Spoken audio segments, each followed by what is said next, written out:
Hello, everyone. It's Yogi here. I hope you're well. Thursday. Happy Thursday. And we're back here for a spot of stitching together and some chat. And every day we talk about different things. And who knows where the chat is going to go today. I'm so happy to see you. And we didn't get to meet yesterday. Yesterday I had extra classes. Normally we stream on Wednesdays, okay? So sometimes, there are tiny changes. And so thank you for your patience, and we're back here. And today, look at this piece. It's absolutely gorgeous. Even just a little bit, you can see the colors just so rich, isn't it? If you haven't seen this piece before, this is it. This is this piece is called the Old Craft Room. Okay, this is by Ciro Marchetti. And if you're familiar with Ciro Marchetti for his tarot cards or more recent pieces, you might be a little bit surprised because this one, the style is very different. Just like the other one I stitched the other day, the patchwork craft room as well. And also, I have one more piece, very similar in style, and that is the old kitchen. And they both have that really rich, really deep colors, and absolutely beautiful, almost like tapestry, like those Persian rug, that kind of feel to it. I love this piece, and this is a mini version. And I think it works quite well. Yes, I think the bigger you go, obviously, you'll have more details. But I think this style works quite well, being a slightly soft focus. And I really love it. I just want to draw your attention to the sewing machine on the bottom right there. Can you see it? That's a beautiful, maybe a singer sewing machine, but underneath, look at that. If you have seen me stitching Maggie, the mess maker, okay, there's a theme going on with the kitties and sewing machines there. I don't know, this is a maybe paying a homage to um, um, the mess maker, Maggie the mess maker. I don't know, but this is a sleeping kitty, maybe a kitten underneath with the little legs sticking out there under the sewing machine. And if you have cats, you probably know that this is exactly what happens with kitties. They find the most inconvenient, unconventional spot to sleep. And so this piece I started, I think it was last year, sometime, the beginning of last year, when I was kind of experimenting with um, 10 stitches. And this is just a few months, maybe a couple of 3, 4 months before I started sort of daily streaming with the channel. And so it's been over a year now, a year and a half ish. And this is my progress. Okay, hang on, just give me a second.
Oh my goodness. Oh, LaSalle. Sorry. Yes, it was me. Sorry, guys. Sorry, guys. I went on and on about everything. And yes, I had to mute it because I was clearing my throat. I was coughing a little bit. So sorry. So sorry, guys. Yes, we're professionals here, okay? Yes, this is the kind of mistakes professionals would not do. Sincere apologies.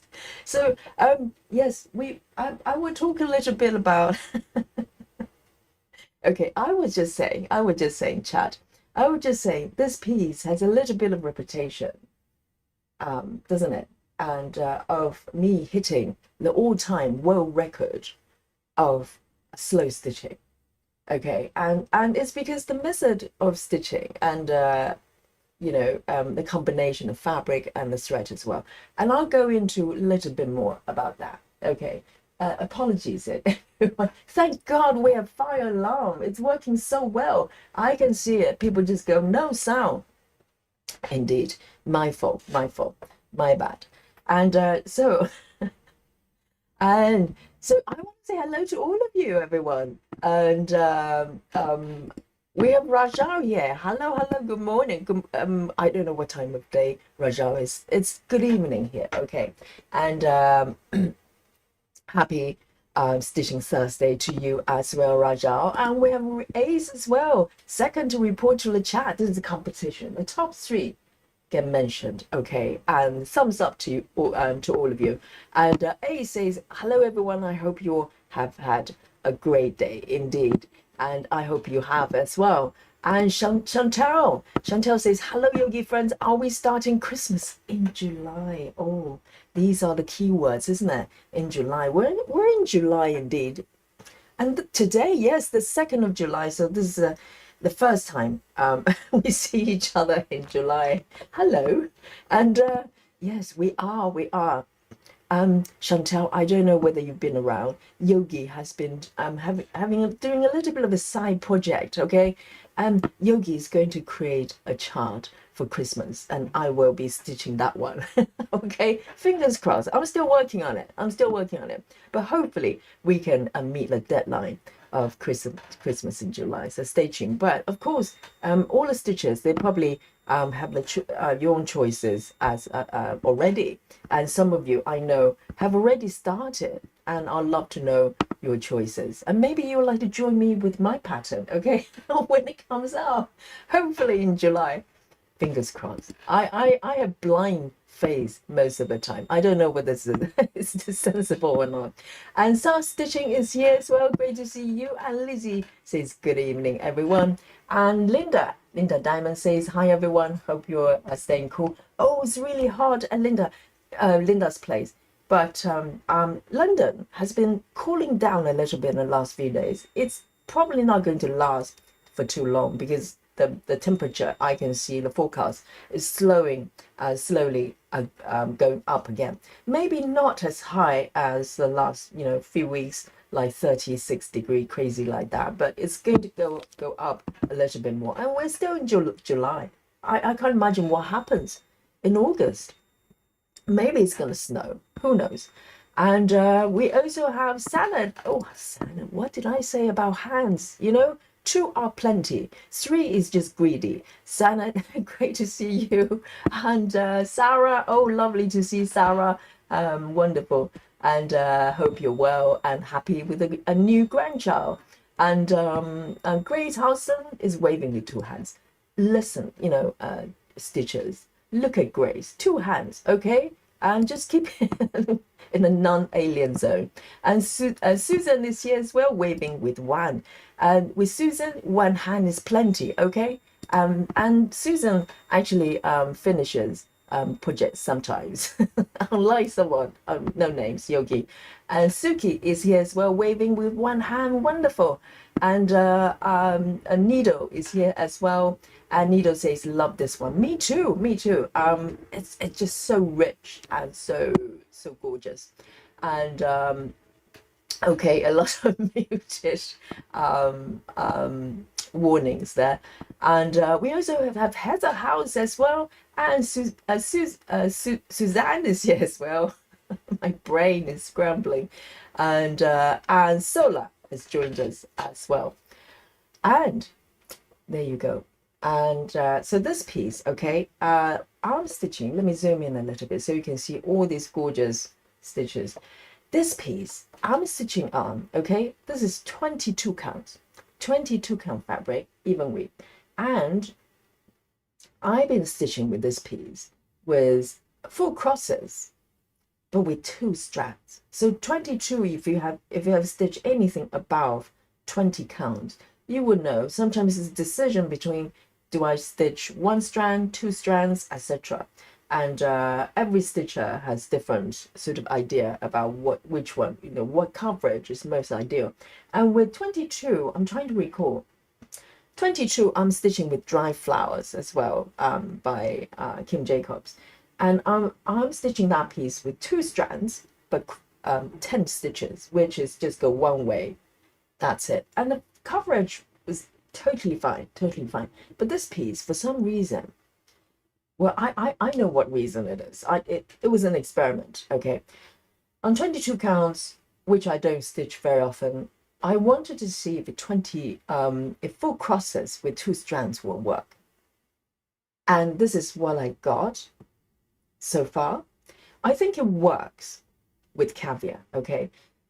It works, but for me as a stitcher, some stitchers might be able to stitch with different methods. But for me, I discovered that this spec, okay, 22 full crosses with 2 strands, I really need to follow the edges without creating floating stitches. I tried that at one point. Very briefly, I knew that was a mistake because the coverage is so full.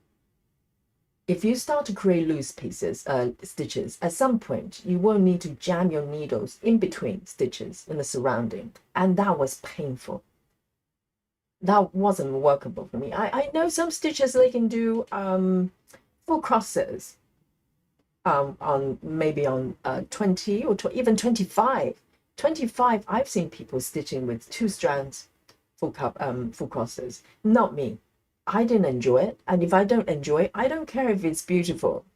Not gonna work for me. So this piece, I came to the conclusion that however I stitch it, whatever I do, I need to follow the edges, not to create floating stitches. So the previous sessions I have done row by row, maybe at some point block by block, and also the more recent sort of sessions I've been doing color flow, Gemma's method, which is working really well.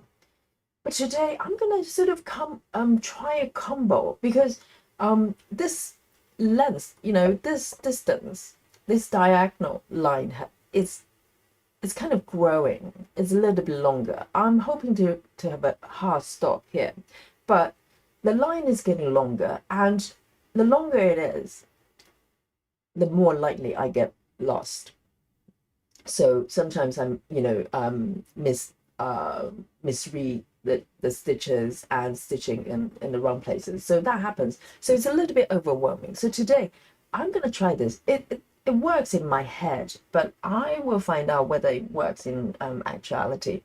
So what I'm going to do is to do a combo of roughly block by block diagonal, but color flowing. But I'm not gonna color flow within a block strictly. So I'm gonna follow, maybe focusing on one block at a time and flow a little bit, color flow, and then maybe move to the next block and start to build the diagonal line without having to complete the entire block. I don't know whether that makes sense. It makes sense in my head. And I think it might create that happy medium of me not having to restrict the stitching to one block at a time, because I don't want to do, I'm not doing color completion. I'm doing color flowing within the block area, but I'm not looking to complete the block, if that makes sense. Okay, I hopefully it will make sense to you and also to me as well. Hopefully it works. If it flows well, I think, it might be a good option for this piece. So I'm stitching also not with DMC, I'm stitching with CXC. So the threads are even fuller because CXC, if you have done CXC, the material, the floss, they're quite fluffy. So the coverage is excellent. Just look at this, and it's got that sort of rug tapestry kind of feel. It's gorgeous. But at the same time, you're dealing with, sort of a little bit more volume with the threads. Okay, makes sense? So this is my plan. What is your plan today? What are you stitching? I'd love to know. And okay then.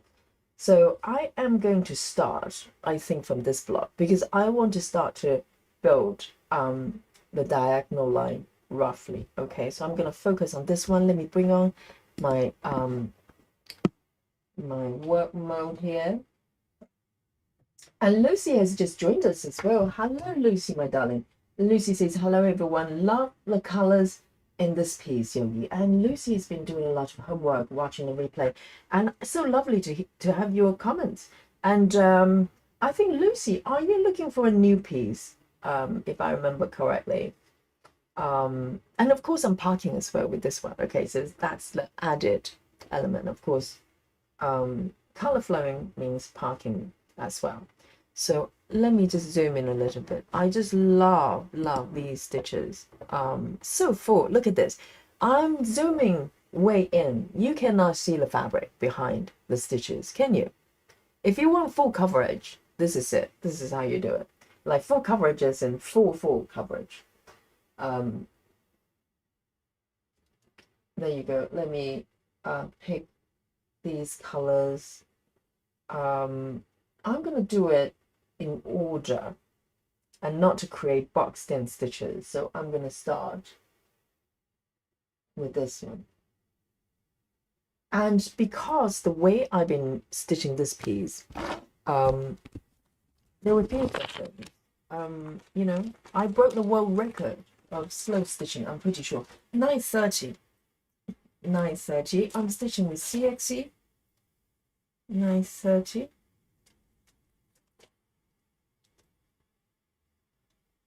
Hello, Natty. Great to see you. I hope you're well.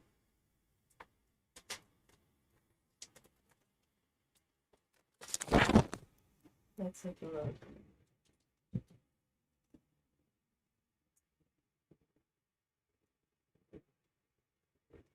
So I can do loop start with this one, which is just very nice. All right then.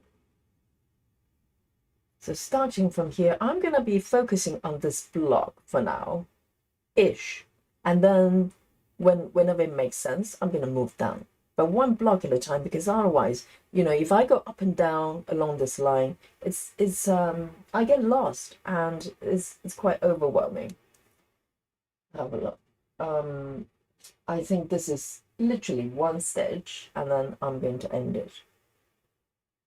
There's no surrounding stitches. And this cushion is actually quite confetti.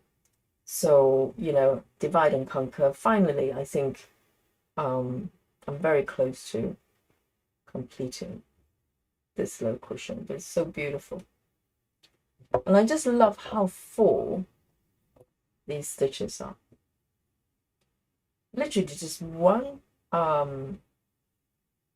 stitch.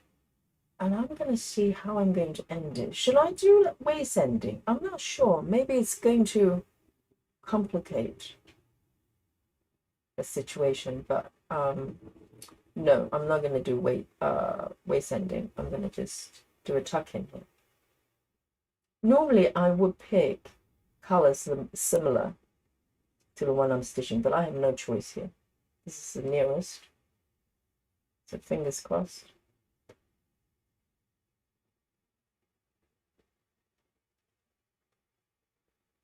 Sola says, I'm stitching evening in the park, and it's a winter scene, so it keeps me cool in red hot July. That's one strategy. If you want to stay cool, maybe stitching Snowland. I don't know. It's It's air stitching, but it might keep you cool. All right, I'm gonna dot this needle 930.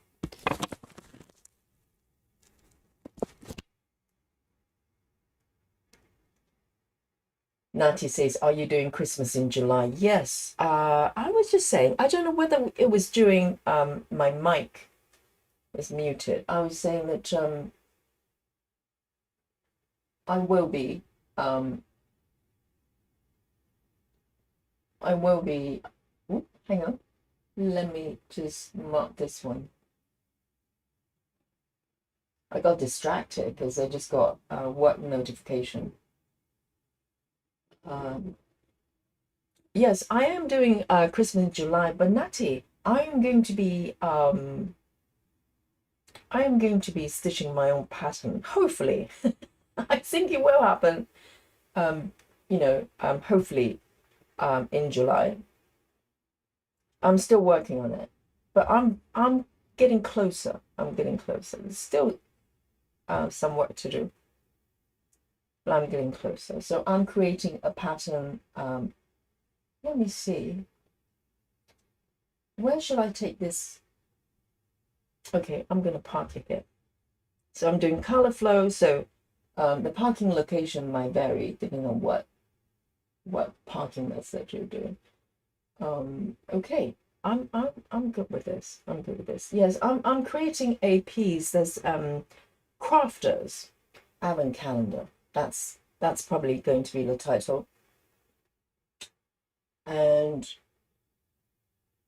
I'm going to chart it myself. My first chart. There you go. Dun dun dun. And Suki says, "Is this CXC?" Yes, the CXC thread. So you can kind of tell just by looking at the texture. It's very fluffy. Kind of quite soft. Some people like it. I love it. Some stitches don't like it. But I do. 2 stitches. So with color flow, you can have maybe up to 3 corners surrounded by other stitches, but I like to keep it probably maximum 2.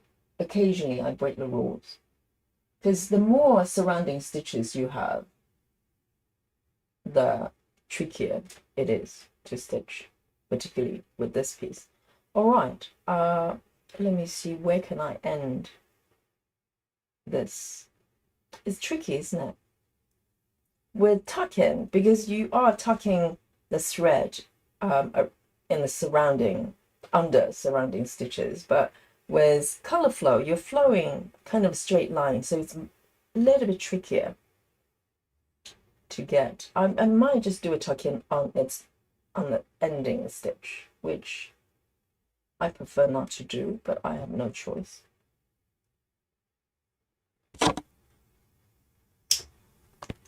$5.50. And Natty, what are you stitching for your Christmas in July? Alison says good evening. Rotation on atrium. Oh, that's Ciro Marchetti piece. Complete and start. Oh, so you've done it. And start Hummingbirds in Paradise by Peggy Collins. I just love stitches. They're so disciplined. They have a rotation. They follow the rules. They have a timetable. Yogi doesn't. Okay, Yogi just stitch whatever I want. In fact, I picked this piece probably about half an hour before I set up the live stream. Because I go by feel. If I pick the day before, sometimes I change my mind and it's a bit of a hassle. Because I need to frame the piece, etc. So a lot of times I just leave it to the last minute and just have a look at what I've got and just pick one.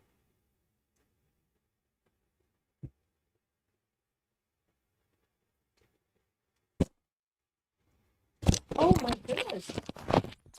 Oh my goodness. Oh, guys, can you hear me better now? I've been talking all this time, you know what? Oh, today my mind is really scattered. Sincere apologies. Just give me a second. Just give me a second here, okay?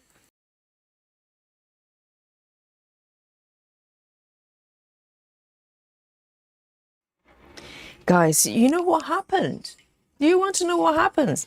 You know, guys, I don't know what the number of stream, um, I don't know how long we've been streaming and how many live streams we've done. We've probably done over 300 by now. Yeah? Lizzie says it's much better. It's much better because, do you know what? I have my microphone set up, and we have no sound and all that stuff, and then I just realized my microphone is not even pinned on me. So I'm really shocked you're actually able to hear, because my microphone, the wireless microphone, was actually lying on my table, on my desk. Oh, today I'm really not quite here. Sincere apology, guys. Yes, I've got it now. So now I sound like my usual self, isn't it? I'm surprised you could hear me. Did I sound like I was really far away? What is happening? Yes. So hopefully you could hear what I was saying. I probably sounded like I was, somewhere in a different dimension. All right. So I'm back. Oh, because I don't like to wear my microphone till very close to the starting time, because I don't want, if I walk around to do something away from the computer, I'm just worried the connection is going to be lost and not reconnect properly. But sometimes I forget to put it on. I put it on the side, but it was covered by my floss organizer. So I didn't even see it. I wasn't aware I wasn't wearing a microphone. Well done, guys. If you could hear me, that's wonderful. Otherwise, I've been talking to myself for the last 20 minutes. Yes, but we're back. So next time, give me a shout. This is the sound quality it should be. If it sounds different, just raise the alarm and I will fix it. Yes. And because yesterday I came back quite late. Wednesday I did not quite emergency cover. I kind of promised to do it maybe a couple weeks before that, and they're pretty late classes. So when I came back, it was 10 o'clock, and I was quite exhausted because I had to cycle back and forth 1 hour, and it was kind of late. So and I had classes today as well, so my mind is a little bit scattered, so sincere apologies.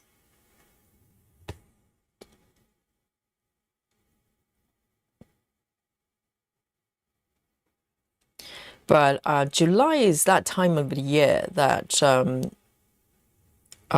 lot of studios, most studios and gyms, they start to revise their timetable. So there will be changes on the classes. I'm hoping, guys, to remove my evening classes so I can stream a little bit more, because originally that was the plan. When I started streaming, I had no evening classes. I like to teach during the day or morning and free up the evenings, and that was the plan. But the reality is a little bit different. Sometimes you offer classes, they're really, really good, that you really want to teach, but they are in the evenings.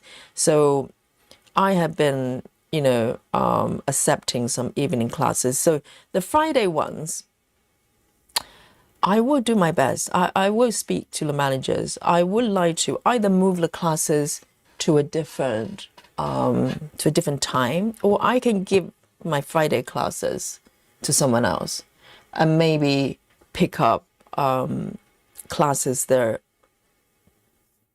earlier during the day. I just prefer, I think I do much better when I have evenings freed up. It just gives me a restful evening and I get to stitch with you. And life is a little bit more regular, if you know what I mean. I'm not particularly looking for routine, but I like to have, you know, my evenings kind of that I can just relax. The Monday ones still in the air because the Monday ones I'm covering for a teacher. Apparently, he's on a medical leave, and this is a teacher that has been really, really good to me in the past, particularly when I was a new teacher. So, you know, as a new teacher, you look for any kind of opportunities to teach, and he was giving me a lot of classes as well. So now he's in trouble. I don't know what medical condition he's got, that's private, but he's been away since March. So I've been covering his Monday evening classes since March, and it's an open ending because initially it was 3 months, and I go, yeah, I can do that for 3 months. And then I realized that he was actually still being treated for whatever it is, and he doesn't know when he's going to come back. So this is the situation. So Monday might be ongoing for a little bit, but I'm hoping maybe to move the Friday classes, or just give it to someone else, the 2 classes. So Alison, thank you for raising the sound issue there. Sola says my piece is Winter Scene. Oh yes, I've read that one. And Susan says House 2. Oh, Christmas House 2. Yes, Christmas House 2 will be ongoing. I don't know how it's going to pan out yet, but I'm going to focus on the pattern I'm creating for now, and then maybe cycle through the Christmas piece as well. The Christmas house I stitched last year. I really like that piece as well. There's something very whimsical about that piece. Can you see how confetti it is? Just look at the number of part threads. This is the cushion.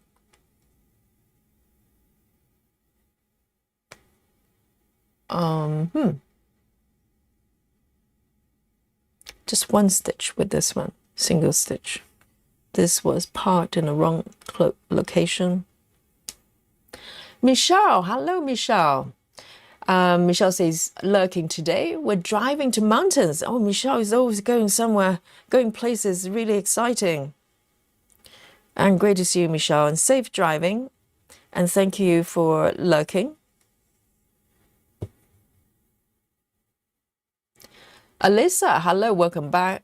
Lisa says, hello, everyone. Yogi, what a wonderful colors. I know, isn't it? So pretty. Really pretty. It's like a treat for your eyes as well. You know what? The last couple of stitches, I've been ending with literally just thread, bring the thread through a stitch and then cut it off. I'm just too lazy to do a tuck-in. I'm hoping it's going to be okay because it leaves a little tail and it's been pulled up through the middle, almost like a little pin. I don't know if we can see it. I'm hoping it's going to work out because I'm just too lazy. Can you see that? It's a little bit. I just pull the thread through without doing any ending. Hopefully it's going to stay here long enough until I kind of stitch it over it.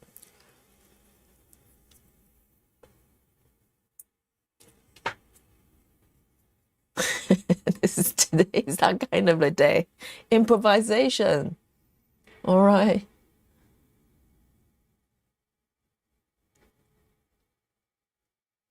And this one is one stitch as well. But I'm quite happy that this is almost at the end of this cushion here, because this cushion is very comforty, very comforty. Yes, the sound is much better. Yes, because because the microphone was underneath my floss, my floss organizer. But this is a very good microphone, so even if it's far away from me, you can probably still pick up some sound. It's just not great, isn't it? I sound like I was probably buried somewhere underground.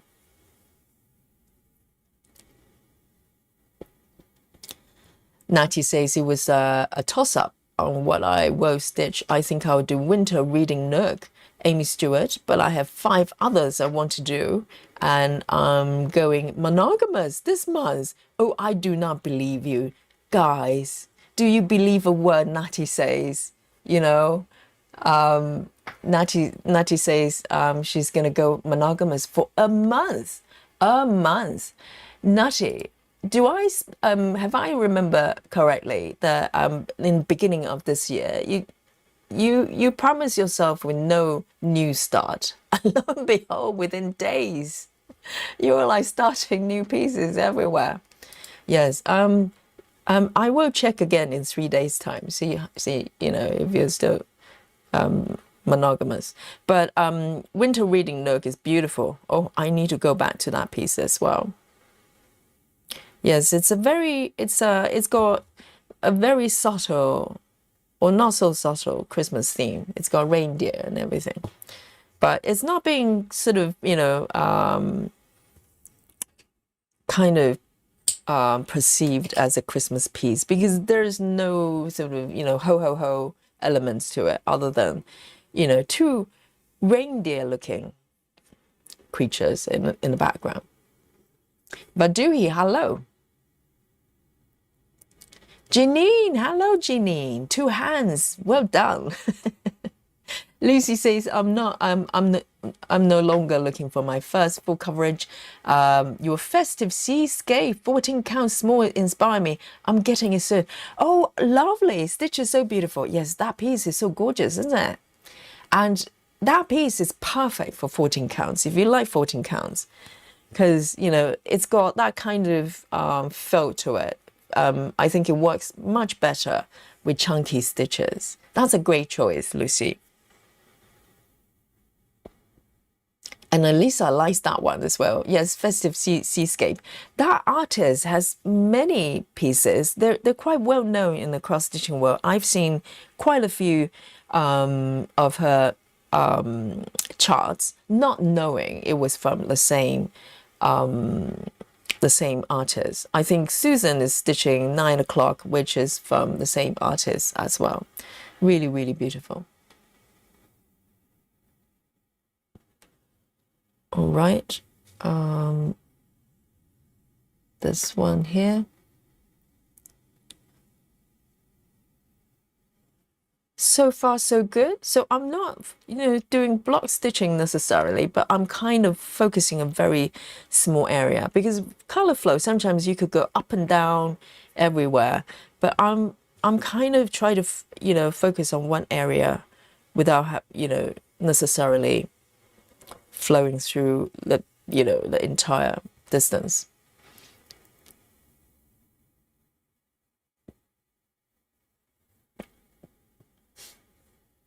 Thank you, Alisa.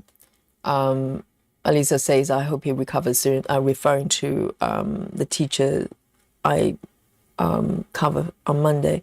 Yes, I mean, there, you know, because I talked about this. I mean, covering for other teachers is just as important as teaching your own classes, because when it comes to time when you need covers, you want other, you know, teachers to step in and help you. And so it's that kind of, you know, interaction. And particularly this teacher has been so good to me. And I remember these things, you know, when people are good to me, I'm loyal to them, you know, forever.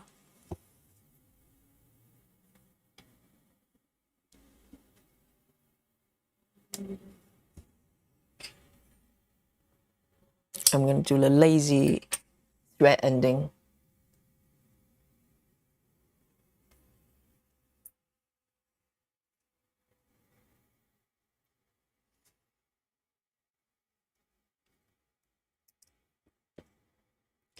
And Heather House is stitching Pandemic earlier and now doing Ivy, which Pandemic is the long dog, isn't it? I mean, one day I might give it a go because long dog for me, it's a little bit scary because it's so symmetrical and quite repetitive with some elements. And I'm just worried my mind is going to go, you know, a little bit numb. I don't like repetitive patterns. So even for samplers, I try to pick ones that's kind of more freestyle rather than, you know, like both sides the same, just kind of quite restricted type of patterns. But that might change. That might change. Okay, I'm gonna come park here. And hopefully today I'm gonna break the 60 stitch limit. Fingers crossed. Baduhi says colors are gorgeous on this piece. Are you doing Gemma's method with this piece? Kind of. So I'm doing a combo of Gemma's. Oh, I've got a little insect like a moth flying here. Oh, hello. And I'm doing a combo of color flowing, but at the same time staying within a block as much as I can before I move to other areas. So just so I don't get lost. Because I find that sometimes, you know, as you're doing color flowing, I think unless you restrict the height pretty, make it pretty short. For instance, I've got 1, 2, 3, 4. This is the 4th row. I think if I restricted it to about 4 blocks high, maybe it's more manageable because the distance of the diagonal line is roughly here. That's it. But I have gone much further. You know, I think I've got about 6 or 7 blocks. So I need to kind of restrict it in some way. Otherwise, you know, I'll probably just flow up and down and get completely lost. So I'm kind of doing color flowing, but try to stay within the block for as long as I can before I move on. Where am I? You see, even with just 1 or 2 blocks, I get a little bit lost. And this one, I think, is it this one? Yes, just 1 stitch, 1 stitch. It's very strange. I think it's part wrong place. I think this one should be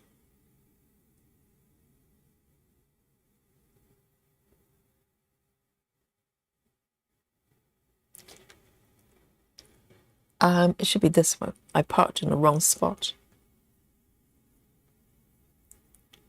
See? So full. All the stitches. Like little beads.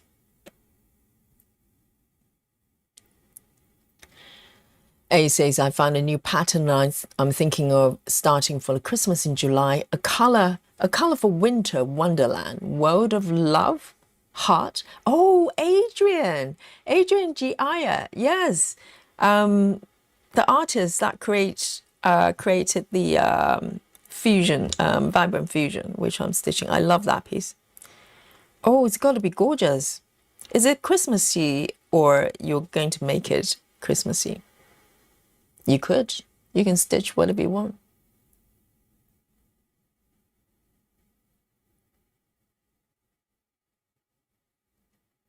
Okay, I'm going to end this thread as well.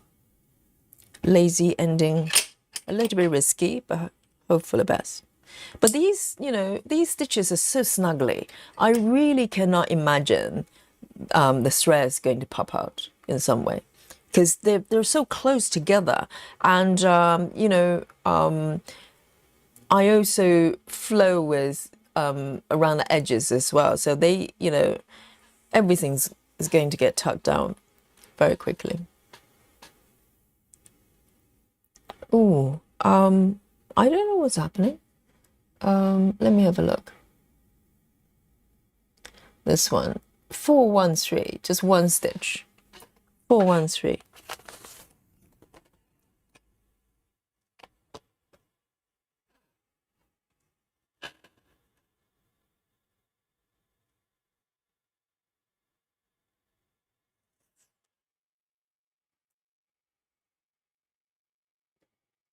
Janine says it's so hot here. Oh, is it really hard where Janine is? Dear, oh dear. Janine says it's hard to stitch when there is sweat in your eyes. Your eyes are sweating. That's called tears, Janine. Stop crying. Yes, I understand because, you know, the difference it makes with the temperature, because when we're in the middle of a heat wave last couple of weeks, the world felt like a different place. I was sitting here sweating away, stitching, and but today is a completely different story. It's very comfortable. It's very comfortable. It's just a normal temperature. Today is a lot more mild, and it feels, you know, really comfortable. Whereas in the middle of a heat wave, I was literally sweating, and I had to take a shower afterwards, multiple days.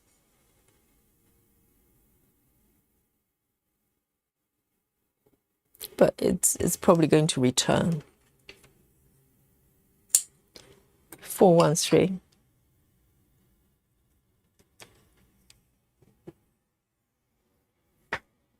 Clara, hello, Clara. Natty, yes, Natty had, she says, I said no to new starts and started 15 in the last 2 months. There you go, Natty. So let's see the monogamy is going to last, you know, for this month. And which piece are you being monogamous for? You mean a new start?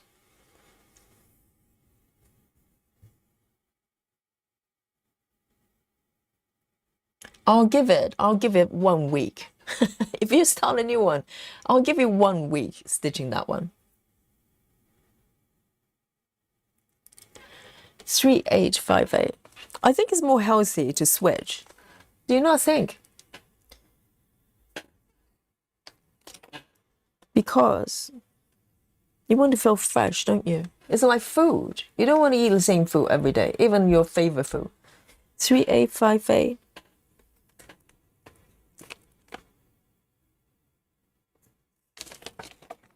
You know, I'm trying to think of my favorite foods. Avocados, kale, tofu.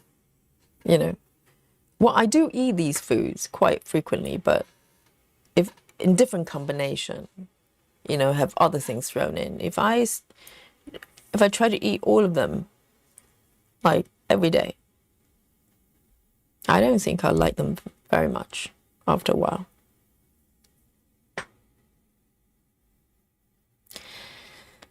And Keza says, hi all, I don't think I've seen this piece before. It looks lovely, isn't it? I think it's been a little bit since I stitched it. It may have maybe about 2 months. I know. There's a lot of things going on. But it's gorgeous, isn't it? I just want to make sure I'm at the right spot. This is the second row. Yes, it's correct. And I'm loving my lazy thread ending method. Literally just pull the thread out.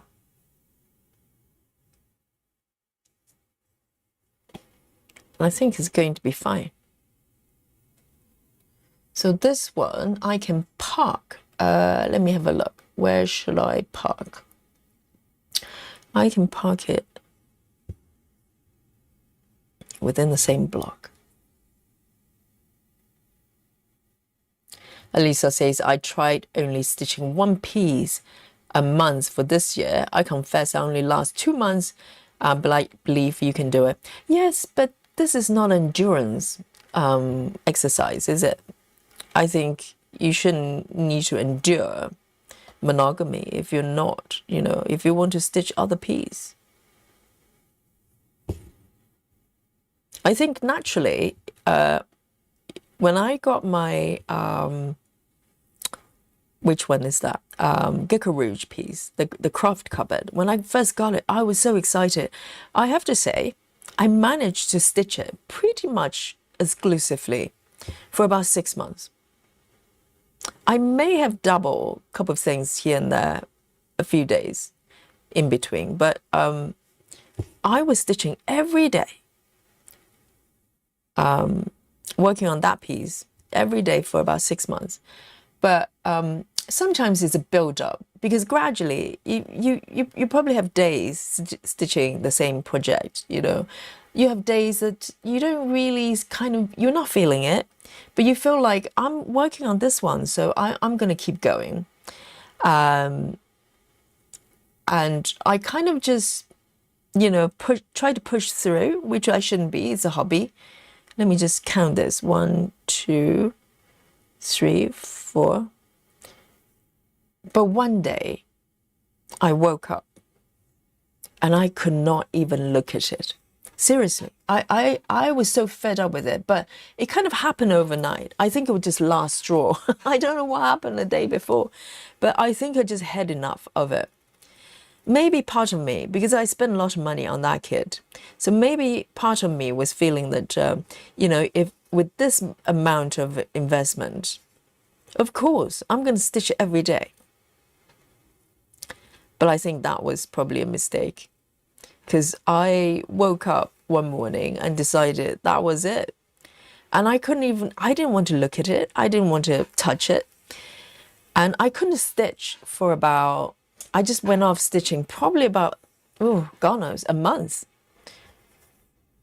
I was totally put off. And it took me probably weeks to come back to stitch. I don't think I came back to that piece.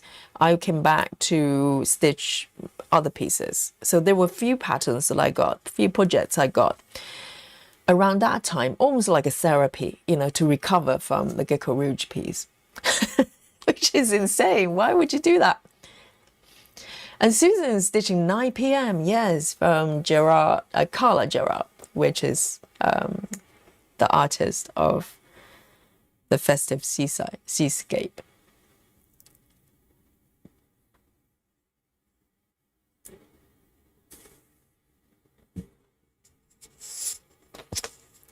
Sana says, I have no new start. Oh, really? You're having no new start here, Sanat. Well, we're in July. How are you doing? I wonder. I'll never make that kind of promises, because I just know it's not gonna last. 1, 2, okay. Why do I have this one as well and not marked?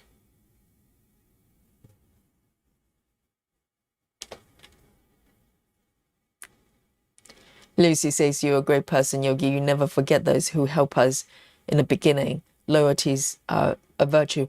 Yes, you can't help it, because, you see someone's new, real character and who they are when you're in the position that, they have no reason to help you, but they do. You know what I mean? You remember, well, I definitely remember those things. Absolutely.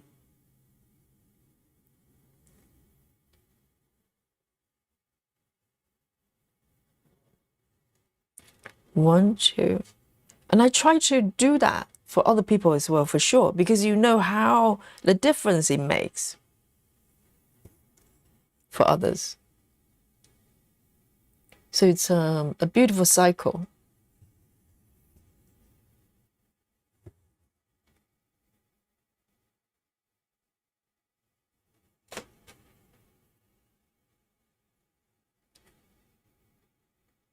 Lisa says, I notice Yogi isn't gridding on this piece. I am. Let me zoom out. It's quite faint, okay? But I am gridding. In fact, I was just trying to redraw these lines. So I'm gridding this piece with pencils. I think anything above 22, I grid with a pencil. So sometimes they fade away a little bit because I have not stitched this piece for a little bit. Oh, I have to grid, Alisa. If not, I'd be utterly, utterly lost. I mean, I'm lost anyway, even with gridding. So this one is just one stitch as well. But I just love the way the threads going through the fabric because it's so solid. It feels like you're weaving, or you know, when you're creating rugs. I've seen videos of ladies stitching rugs. It just feels like every single stitch is so solid. 3A, 3-4, 3A, 3-4.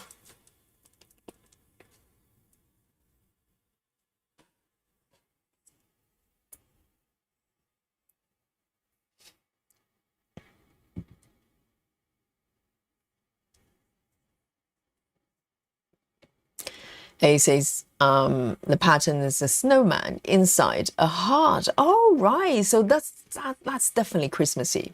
120 colors. There were several in the same style. I see. So yes, because this artist, Adrian G. Iyer, I think, and it's a gentleman, by the way. I kept thinking it was a lady, and his artwork is revolving around heart shape, which is very intriguing. It's kind of the signature thing, and yes, a snowman in a heart. Absolutely, that makes sense. Oh, Natty is really hot as well. So Natty's going to be doing winter reading nook. And your plan is to stitch it for 1 month, right? Do you know which part of the pattern you're going to start? So that pattern, I did a cat start from the middle. I couldn't say no to that. But I think if you start from the corners, you'll probably need to be patient, particularly if you start from upper left. There's a lot of background stitching before you get anywhere. All right, so this one, where should I park? I can park it down here. It's a little bit far away. Maybe I don't park because these CXC is quite full. So if I carry the thread too far, I'm going to create a lot of buildup underneath. So if I have to move like a block away and park, you know, this is not that far away, but this way, the method I'm stitching, I'm going to go up and down these lines. So it's going to take ages before I even get to this stitch over here. So I'd rather just end it 779.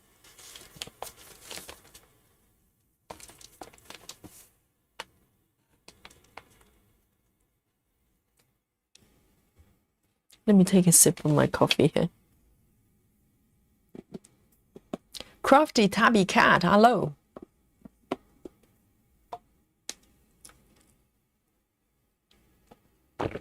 Lovely coffee. And Kazat says, I currently have 6 active webs. I think it's enough for me to have a variety while I'm still having the chance to finish things. Yeah, 6. It depends on the size of them. Absolutely.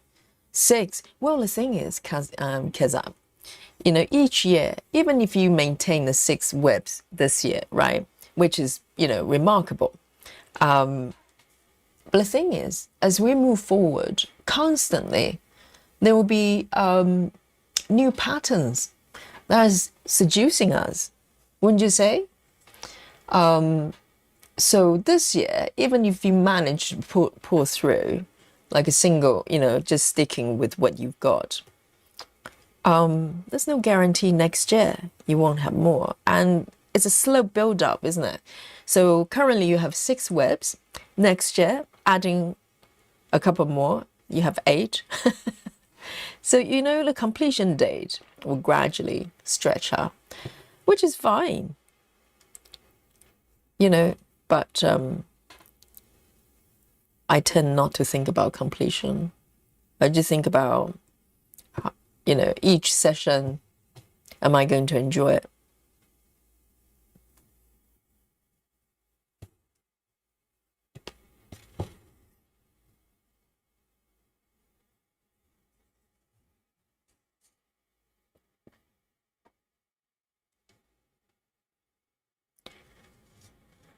And Keza says, oh, so Keza has 6 webs, active webs. Does that mean they're inactive ones? There's a loophole in that statement there. And Keza says, charts are different matter. I mean, I have plenty to look forward to. Also, sales are required. Retiring artists always give me FOMO. Yes, exactly, because some charts, they're only available for a little while, because like Heaven and Earth, they have a lot of artists, they've been around for a long time, I'm sure, and they're probably renewing their contract or copyright or whatever. But that could change, right? That could change any time. And some charts may be expired afterwards. It could happen.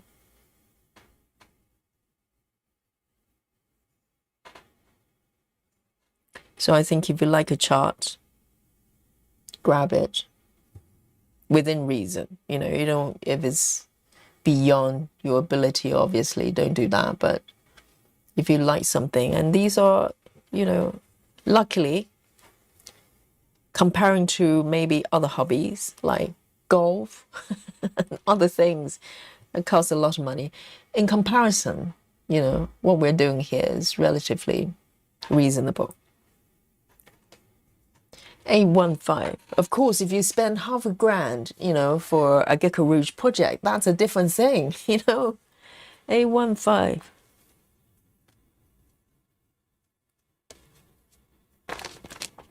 Don't try it at home, okay?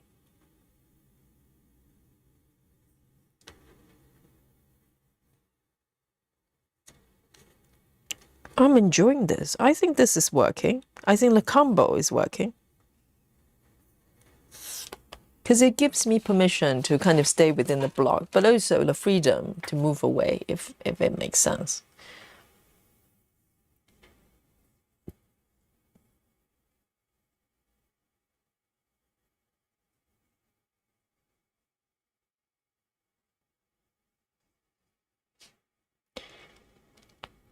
Oh, Natty. So Natty has started Winter Reading Nook. I thought it was going to be your Christmas New Start.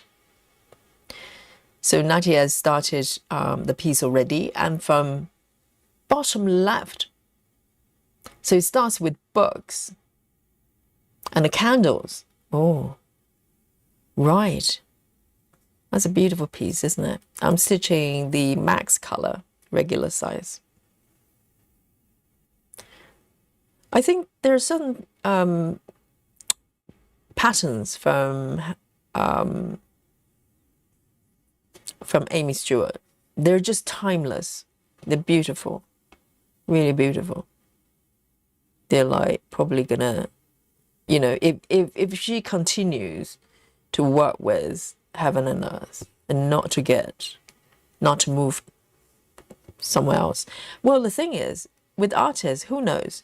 You know, currently she's authorized, you know, she's licensed for Heaven and Earth. I don't know how the contract works. I think for any reason, if Amy Stewart decides to move on to work with other companies, for instance, or just don't want her artwork to be charted anymore for any reason, I don't know whether Heaven and Earth can continue to keep all the patterns, or maybe they have to renew the license, you know, or the copyright permission every single year. I don't know how it works. I don't know whether once you have that piece charted, that belongs to heaven and earth, or it has to be renewed every single, I don't know, every few years, every year.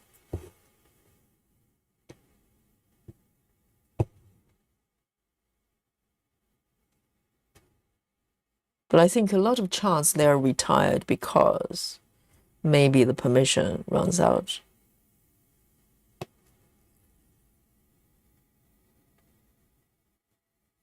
Okay, this one I can end as well. Very nice.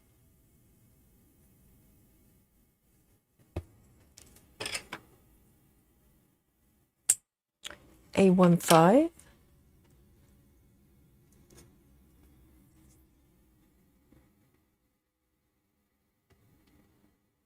Nati says maybe I have maybe 40 whips right now, almost all full coverage. Oh, 40. Dear, oh dear.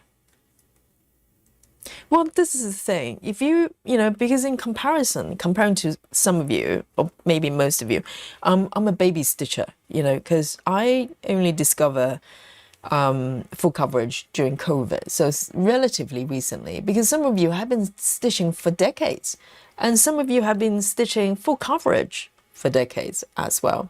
So the accumulation of whips is going to be, you know, very different.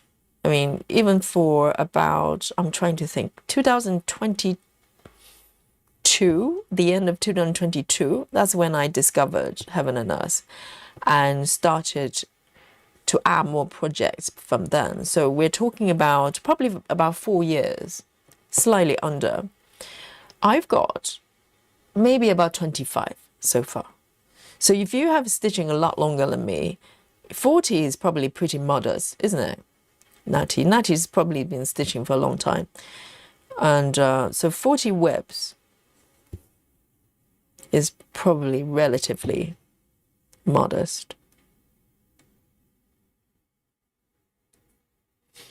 Grace says, I'm working on winter reading Nook. Oh, Grace is working on that as well, on 20 count. It's a beautiful piece, but I'm worried it might be too big.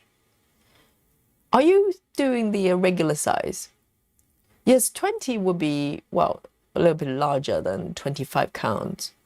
And Grace says, I've been working on the hanging light for weeks and it's huge. Yes, I think it's 20. Yes, if you're doing on 20 counts, yes, it would be much bigger. I'm doing 25 and it's biggish, you know, it's not small.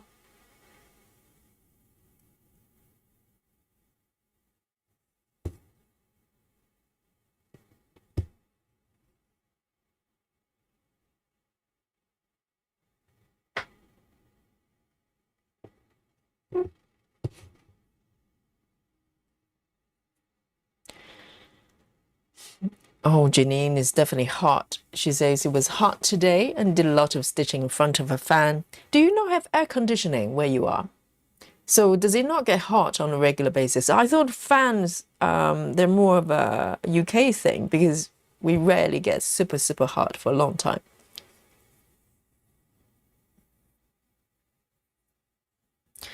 But Janine, even under the heat, has managed, is it 600 stitches? You've done 600 stitches today already, Ginny? On Ride of Yokai, and after dinner, I'll work on Christmas Village. Ginny?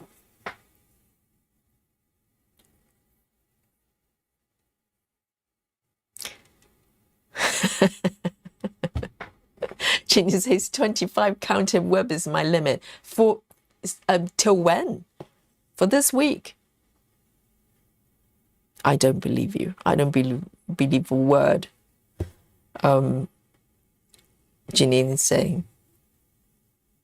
Tomorrow she will go, well, maybe my limit is 40.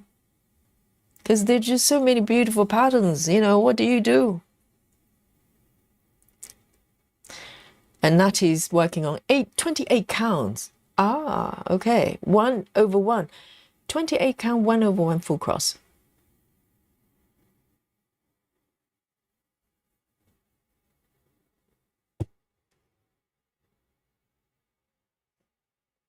2.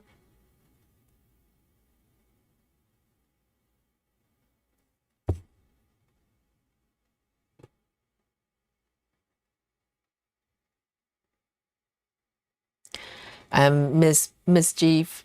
Oh, on Grace. Question to Grace. Sorry about that. And Natty says, I just put a post in the group of my choices. I've started the challenge yet. So, okay, so you're stitching on Winter Reading Nook, but that's not going to be your July, Christmas is July start. Let's have a look. Let's have a look at Natty's choices. I'm always interested. And maybe it's going to be inspiration for you guys as well. That you can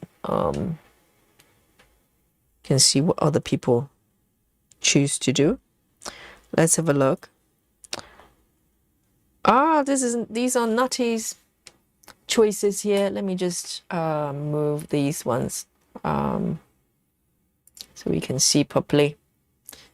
And these are Natty's choices. Oh, they're so sweet though. Look at this. This is so whimsical. This is like an old-fashioned sort of Christmas postcards kind of thing. And toy shops, Christmas shops, toy shops, like family looking in the shop windows, or these two little girls hugging each other. Very nice main street with birdies as well. Oh, I think this one looks very familiar. Maybe someone else is stitching this one as well. Giant Christmas tree. You can't go wrong with a pattern like this, isn't it? Just teddy bears and Christmas trees. Oh, that's very sweet. Are these from, okay, so they're probably from different companies. 2 foxes. Yes, can be Christmassy. And Winter Reading Nook. So this one you have already started, haven't you? And do you know which one you're going to have as a new start?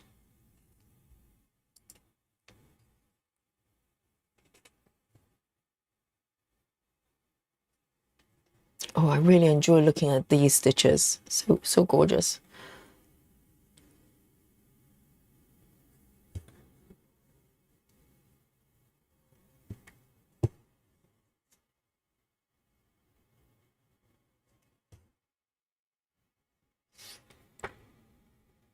Busy Mom, hello, Busy Mom.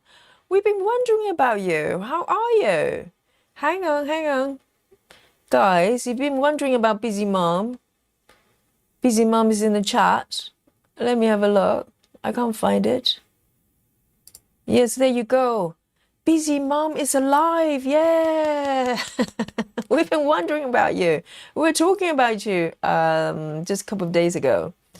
And because we went over to your channel to check, because Busy Mom normally has weekly update of her webs, and it has been like a couple of weeks. How are you, Busy Mom? I hope everything is good.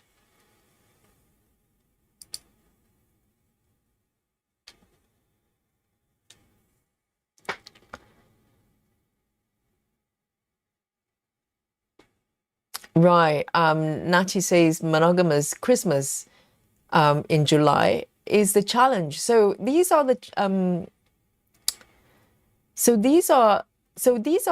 the patterns you're about to start, because you already started the Winter Reading Nooks. Are the other ones new ones you're looking to start? I wonder. I'm just trying to figure out what challenge it is. 1, 2. Oh, where am I? 1, 2, 3, 4, 5. 1, 2, 3, 4, 5. So this is 2, 3, 1.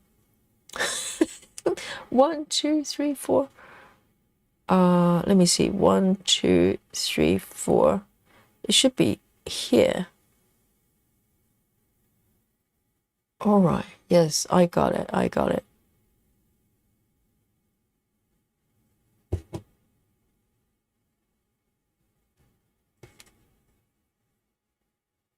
These stitches are so full.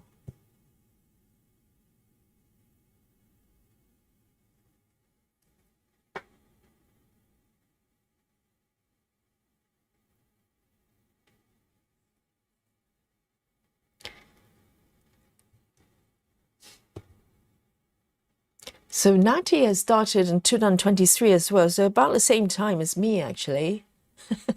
Natty has got 40 webs. Yes, Vaduhi, of course. Vaduhi is a single project person, maybe now two, right?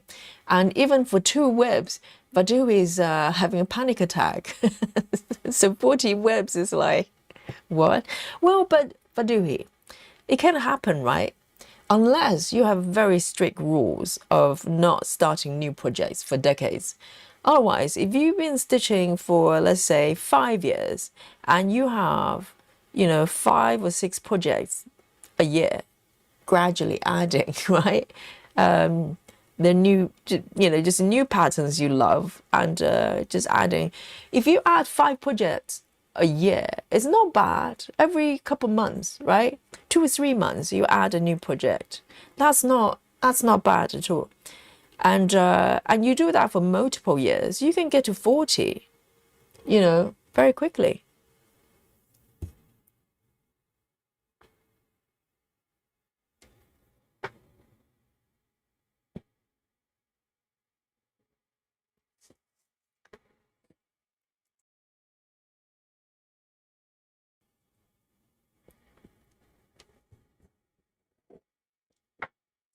Because I says my bank account couldn't handle that many. Kitting up a piece isn't always cheap.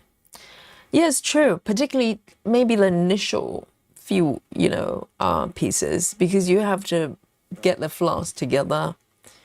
But once you have more, you need less to kit up. But indeed, yes, it could add up, because sometimes even just for 200 stitches, if you have to, if it's required for the pattern, you have to get it, don't you? So yes.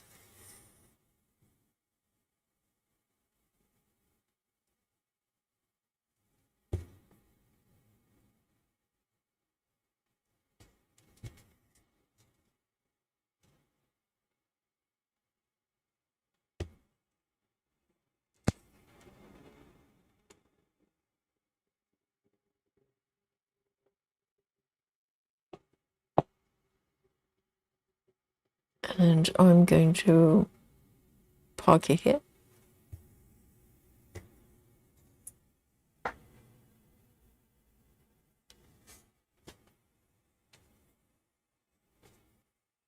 And I'm going to come back up here to stay within the area.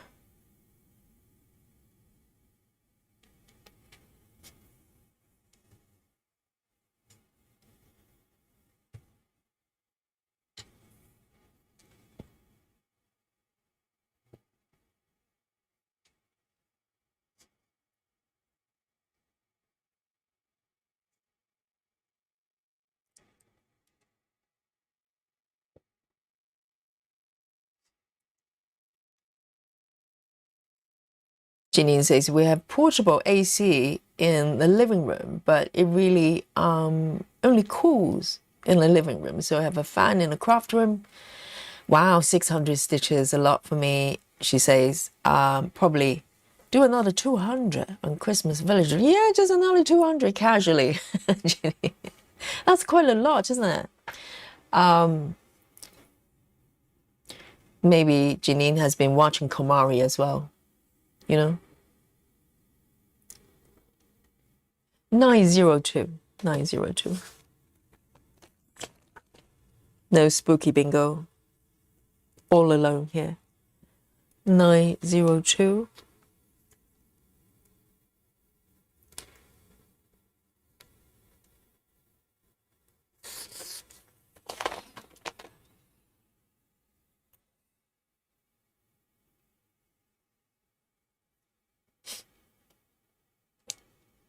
Because a lot of buildings, unless it's an old house, modern buildings, the commercial buildings in the UK, they have built-in air conditioning. But majority of houses, they're old, and they have central heating as in for warmth, but not for hot days, because it really doesn't happen that often.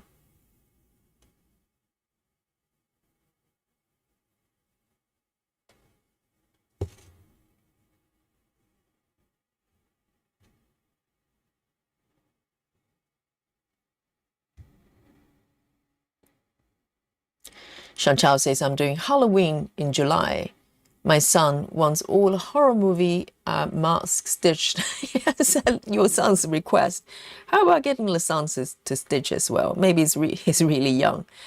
But yes, Halloween. I thought Halloween. It was Halloween in whenever, June. I think July counts as well.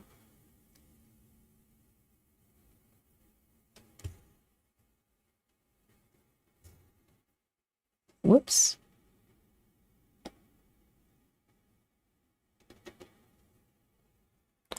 Let me zoom in a little bit.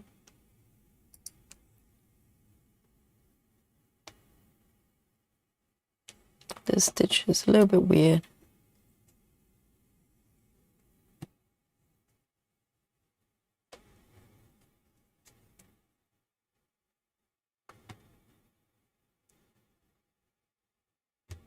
Oh, have I killed this? Oh dear. I destroy this thread by accident. I was trying to undo it, but in the process, one of the strands just fell apart. So I have to restart this one. 1, 2.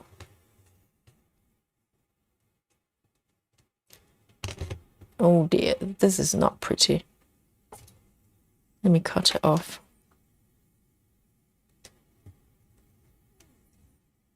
Sometimes it happens, particularly recently. I don't know why. Normally if I unpick, if I do a reverse stitching, it kind of just works. But this one, the thread just decided to give up.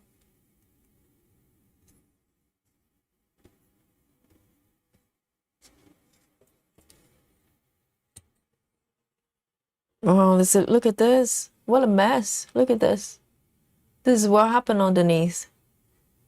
They turn into a little mess. I think I'm gonna just stitch over it.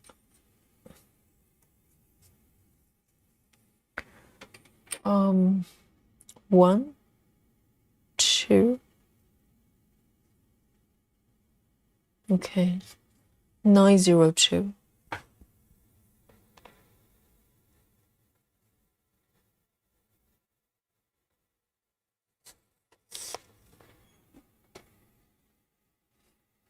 Chantal says currently stitching Jason's mask by the Stitchy Witcher.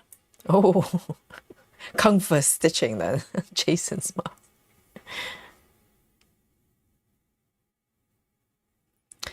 Susan says, isn't Nikki doing the one with Teddy and Christmas tree interior? I'm not sure. Was it Nikki?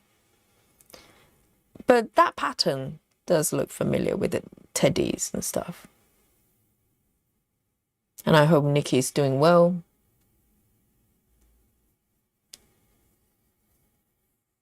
Lynn, hello Lynn. Lynn says, hello Yogi Group and Cynthia. Lynn and Midnight are watching Yogi. Oh, Lynn and the little guinea pig. Yes, both watching Yogi. And hello Midnight. Do not attack Lynn, okay? The horse, Molly, is enough, has done enough damage. All right? Or maybe the guinea pig, maybe Midnight can be Lynn's bodyguard. You know, if the horse or the chickens, they're going to attack Lynn because the food, you know, they're not happy with the food. You know, they're pretty grumpy about that sometimes. And maybe Midnight can step in and rescue Lynn. Bodyguard, Midnight. 1, 2, 3. 1, 2. 1, 2. Oh dear.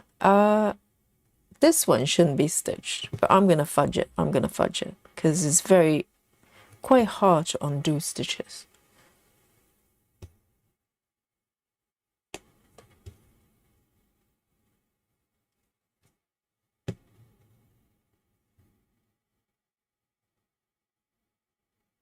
And then gonna part down here.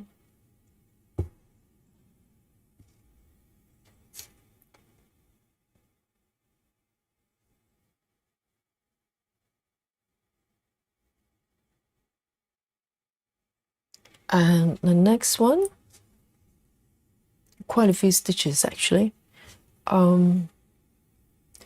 It's 3371. 3371.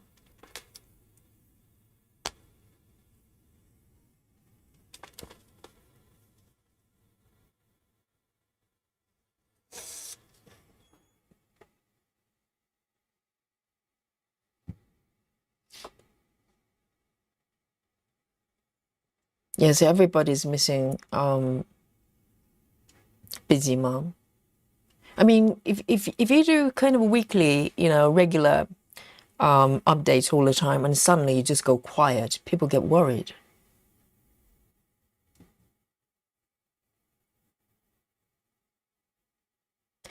Busy Mom says, I'm good, just need a break from filming. I take a whole day to film and try to figure out how to manage something. So I got back from going to my uncle's place and come back with a van with it's interesting. Come back with a van. Yes, busy mom is it's good to take a break sometimes, and particularly the type of content you're doing. I know you've started streaming now, but if you film content, you have to do the post-production. There's a lot of time and effort, isn't it? And it's not for everybody. And it's good to take a break. It's good to take a break. I'm glad that you're well.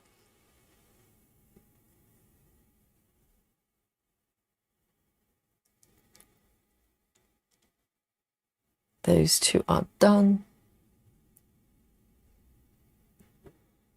I'm busy, Mom. Are you doing Christmas in July?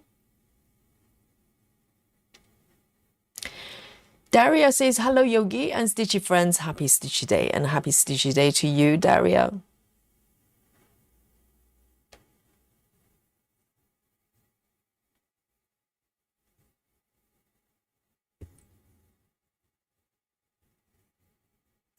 So Natty wants opinions on which chart to start first. So guys, if you're on our Facebook group already, help out Natty.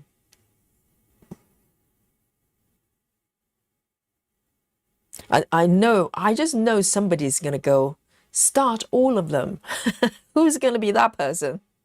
Just telling Natty to start everything. Maybe Nikki. That would be Nikki's strategy.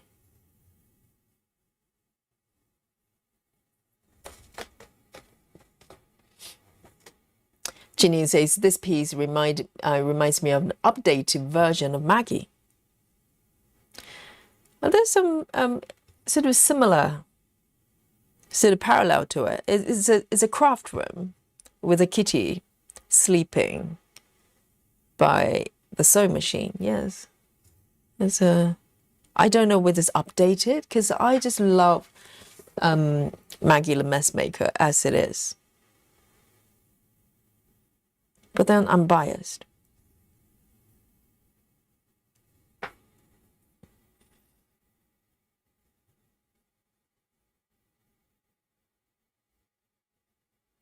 So Busy Mom has been busy.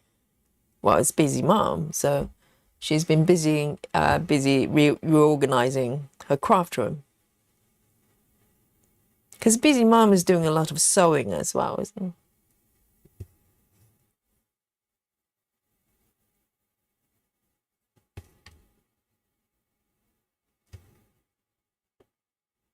And because Busy Mom's got an Etsy shop selling her handmade stuff, But I bet the supplies you have to do, because it's not like if you're doing patterns, it's all digital. The fact that you are doing physical items that you create yourself, the material you need to make them, it must be so much work. I mean, for me, it's just no chance. I can just about managing the digital stuff. If I need to, kind of work, manage the stock level, the material I need in order to create this and that and the other. I don't know. I'll just give up.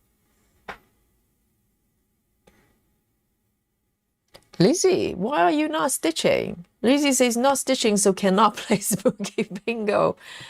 Why not? Stitch with Yogi. Go grab something. It's an order. Just grab anything. Just close the eyes, Lizzie. If you don't know what to stitch, let me provide an instruction for you. Just close the eyes. You probably have somewhere that you store all your webs, right? Just rummage through whatever you've got and pull out one and stitch that one. That's it. That's the equivalence of the well of hope. Some might differ. Yeah, just grab something and start stitching. You might be surprised on how much you enjoy it.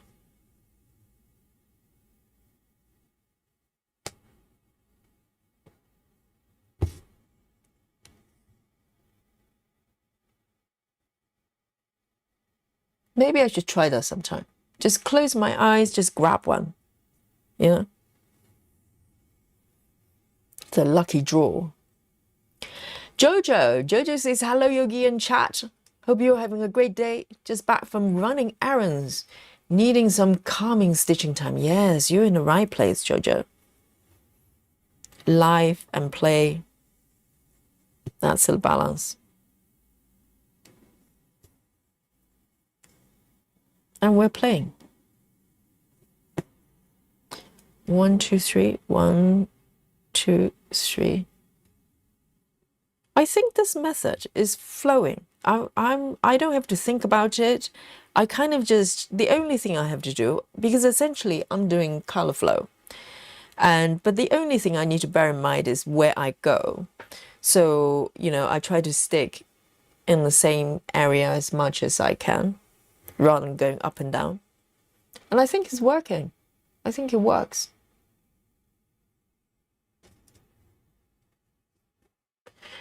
I think if it's not working when you have to think about it.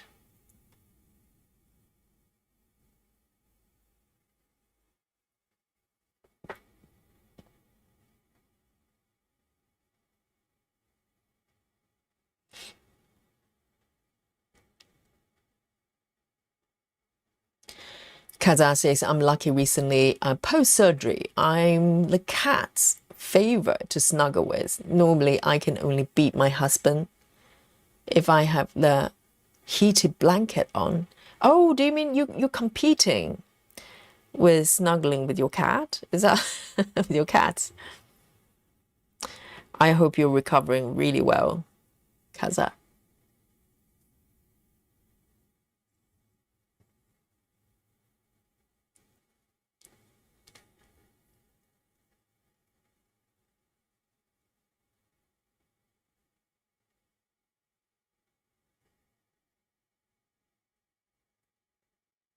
What, Alyssa?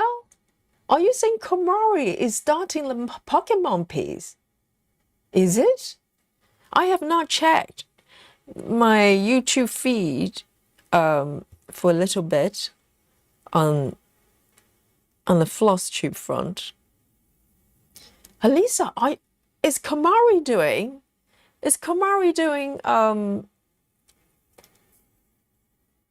the Pokemon? Alisa saying, I'm just trying to get ahead of Komari on the all generations epic Pokemon, which is the largest, chart, I think, out there for all the Pokemons.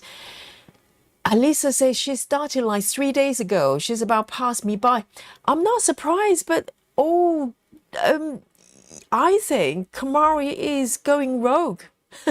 She's just started the double cat. And she's got at least, she's got Traveling Library. She's got the Amy Stewart, another one. That is the mushroom, village mushrooms. God knows what else she's got. And she has started the Pokemon. Oh dear. Kamari is definitely in a different dimension. Yes, I'm not surprised. You know, Alisa has been stitching that piece for a little bit, but Kamari has been stitching for 3 days and is already ahead. I'm not surprised at all. That's expected, Alisa. This is how she rolls. Oh my goodness, I have to have a look. Oh, she's gone rogue. Guys, brace yourself, brace yourself. You know, when I first came across Kamari during COVID, for 2 years, she was pretty much stitching on the same piece every day. Well, almost every day. But yes, she's a change lady. Monique, hello. Great to see you. It's a hot day. Oh, yes. Thank God it's a little bit cooler over here.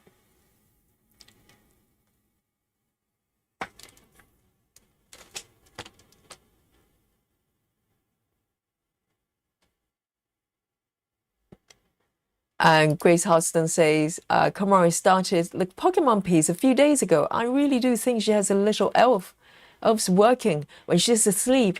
Yes, that my theory is, Grace, that she's in a different dimension where the time just flows slower. So even though she's stitching like rest of us, but she's got, now I'm convinced, because previously I thought maybe 48 hours. I think it's more. I think it's probably quadrupled. So one day for her is like a month for us mere mortals. Okay, so she can just stitch away. My goodness, she doesn't go small, does she? I mean, if you show her a large chart, maybe I can have maybe I can have a double supersized chart for my Christmas advent calendar. Maybe she's gonna stitch it. I just need to make it so big she cannot say no. I think that's her weakness. Just make it so big she has to do it.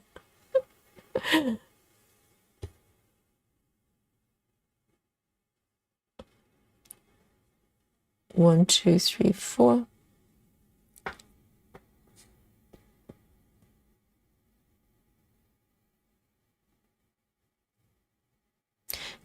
So Busy Mom is working on patriotic from Stitch is So Beautiful. I learned about Stitch is So Beautiful from Busy Mom, actually. So thank you.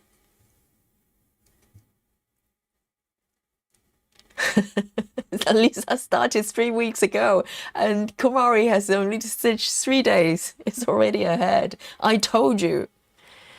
One Kumari day is about, a week for us humans.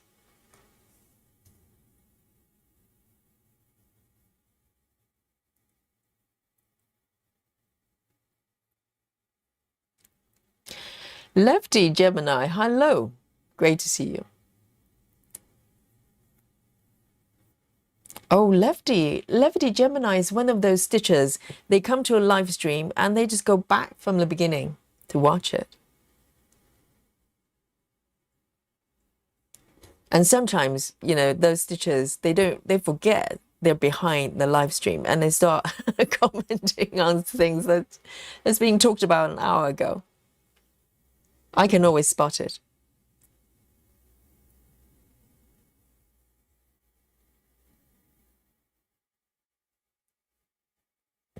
Nido says we need a decision well for Lizzie. I do have a well that's collecting dust, But I think Lizzie probably, I would say blindfold method is quite good. You can just dip into the whips and just pick one.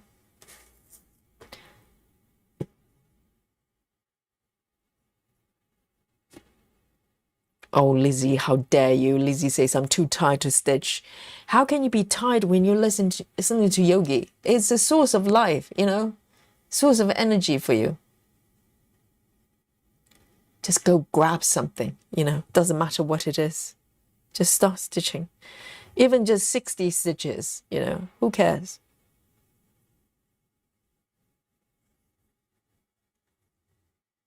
Monique says I'm too hard to stitch. What a show off, Monique. I know you're hot. Busy Mom says I've been thinking about trying to do live for my floss tube updates. I'm trying to figure out how to do an update without having to edit the film. I think editing takes a lot of my time too. Busy Mom, you're not alone. Because we just talked about this the other day. I think a lot of YouTubers, they stop producing content for the channel because of editing, because just the time consuming. You have to film and you have to go through, particularly for us, this type of content is long form, right? So Busy Mom's videos probably are longer than, probably average content on YouTube, and it takes time to go through it methodically, and you have to do editing, you have to do some sort of titles maybe. But I think even just for now, Busy Mom, if you feel a little bit overwhelmed with the time and the bandwidth, just try live streaming. You can definitely, Busy Mom, you are natural, you can definitely do a live stream whip update. It's probably even more fun because you get to interact with the viewers and they get to ask questions. Because, floss tube by nature in terms of content is a very real time type. It's a very conversational type of content. So it's perfect for live streaming. You should give it a go. I'm sure it's going to work out just fine, because even for now, you can always go back to the edited version. But for now, just to, keep the momentum going and continue to update, just do live stream. I'm sure the viewers will love it. Kaza says she normally always picks him for snuggle. Oh, right. The cat prefers the partner. Oh, that is heart-wrenching. I'd hate that. Yes. And at the moment, she isn't getting a look at. Right. It's a bit of competition. It's a little bit tricky when you're cats or dogs that they prefer one, person better in a family. Monique says it's like 1,045 in total of all Pokemon's character. And the number is growing as well. That's a problem. That's why they have so many additions. Because it's probably tied into the whole Pokemon industry. I think it's the industry by now. They need to create more to retain the interest. Because, for people who play games, whatever, a lot of them probably have more, and having more Pokemons just make it more exciting. So they keep growing, because the version Travis is stitching, I don't know how many it's got. It's definitely not over 1,000. So they're probably going to have a yearly edition.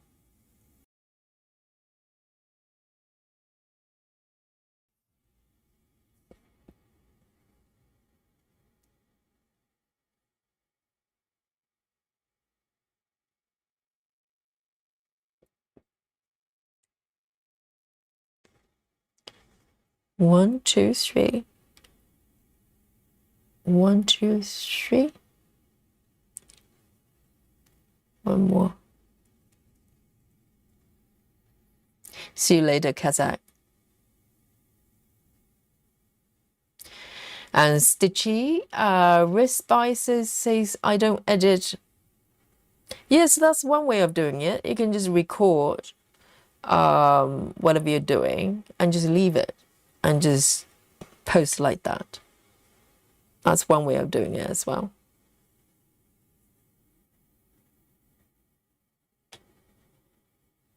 Because there's certain type of content requires editing. For instance, if you're doing more documentary or some sort of maybe very tight tutorial type of things, yes, editing helps. It makes everything a little bit more compact and But with our, this type of content, it actually flows better with minimum editing, because I always prefer, even with the edited version, I prefer channels that just kind of have a real-time recording. For instance, the UK couple, Stitches Smiles, I think there's a very little editing, if at all. I love that, because you just listen to people just talking real time.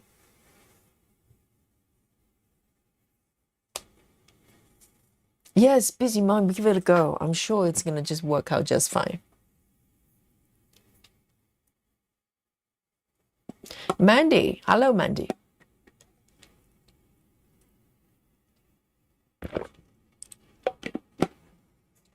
Grace says, could be alien, referring to Kamari, I think. Elisa says, I think Travis's piece only has generation 1. I don't know, so how many generations? So the current one is what? Generation, I can't remember. Someone remind me. The newest one is generation which one? I think Travis's version, do not tell Travis, okay? I think that version is a little bit outdated. Do not tell Travis. He's going to go, I want to stitch the most up-to-date one. But the thing is, with cross-stitching, and so large as well, with those patterns, you can't keep up. If they come up with a new version, Elisa, let's say if they come up with one more that's got 20 more, or 50 more Pokemons next year, what are you going to do? Because your version is not going to be up to date. What happens to the extra 50 Pokemons you need to stitch? You need to get them all, right?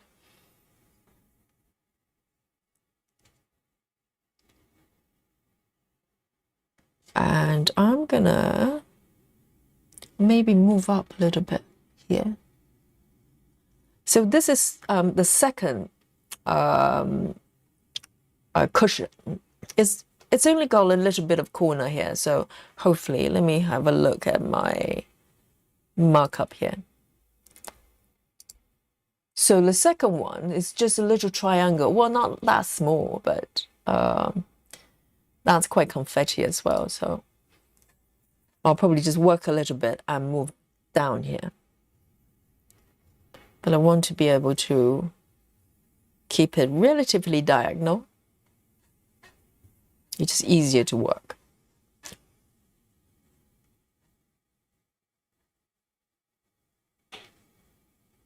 And this one's got just one stitch. We'll just move in.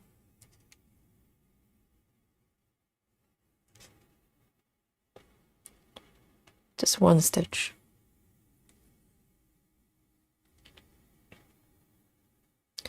Oh, right, Monique says generation 9 or 10 in total so far. There you go.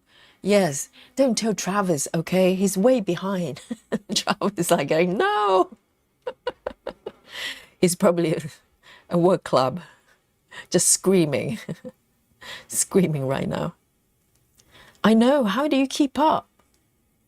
And he's not going to finish that piece for at least another three years. I'm being optimistic, okay?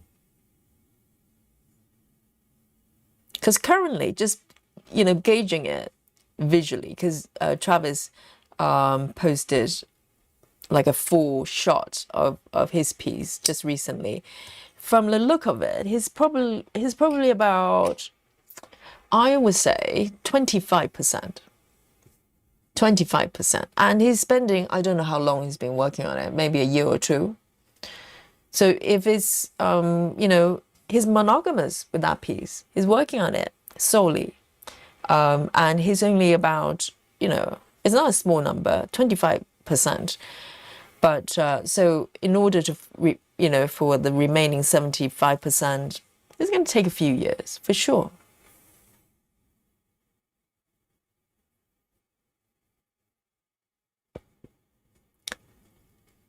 The Mickey Mew, probably referring to Travis' version, his first generation.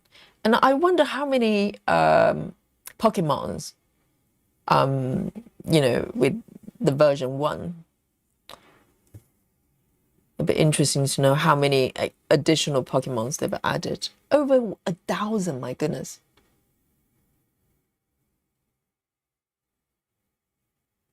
So let me have a look here.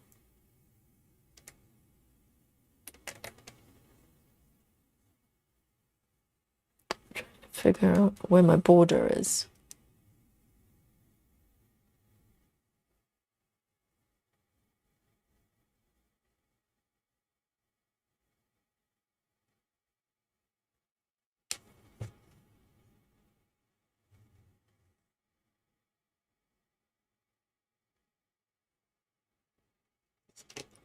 Where am I? Why do I have 2? Supposed to have 1. Oh, right. Okay. It's just a little bit confusing.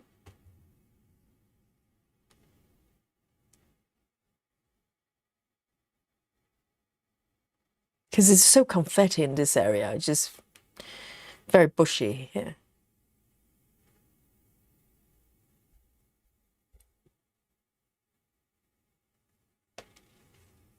Elisa says, so I have up to generation 7 charted. Okay, so not all of them are charted. So up to generation 7 has been charted, which is the most up-to-date version, I think.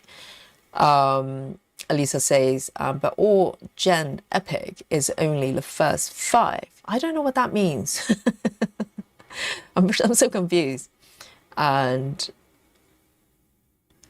Elisa says, I don't know. I don't think I'm going to pass my piece, but who knows? Yes, no, yes, keep stitching that. It's just that it's tricky, isn't it? Because if you want to stay up to date, either you're just happy with the version and want to stay with it. But if they chart another piece next year with more, and maybe there's some of your favorite Pokemons, the new ones, you want to stitch them, don't you? It's a losing battle.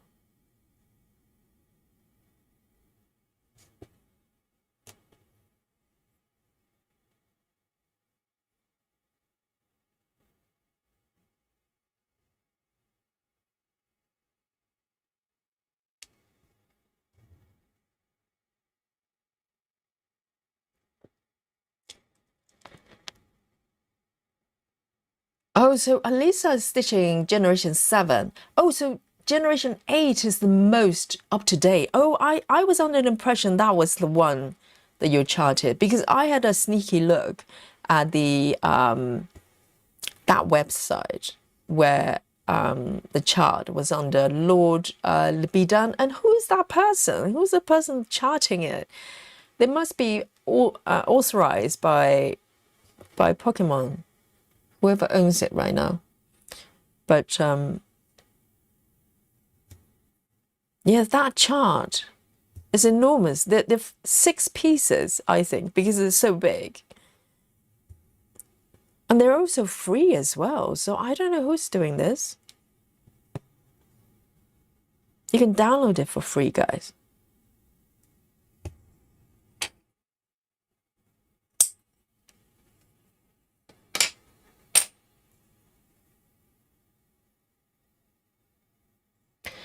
Monique says, I was just on Lord Libidan site. He has 721 characters chart, but as big as 700 something to 1,000. So that's the latest one, is it? That's terrifying. Utterly terrifying. So it's a choice when you stitch a chart that has kind of a yearly edition, like different generations. It's like, how do you keep up? You know, if you were me, I want to be up to date. I want to do, you know, the large version.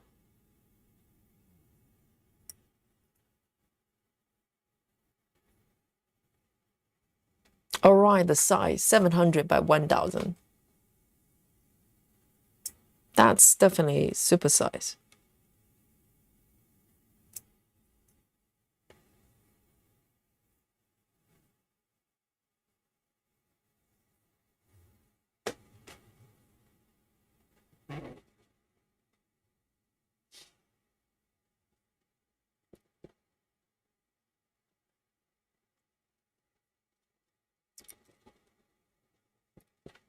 Elisa says, I'm doing the big one. That has the first 5 generations like Komari. So Komari is doing the same version as you, is it?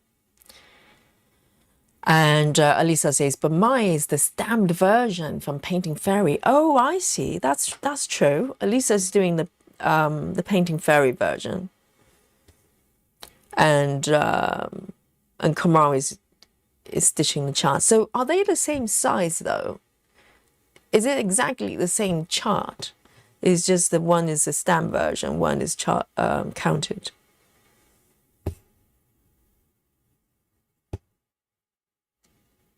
But I'm surprised the Komari didn't go for the latest.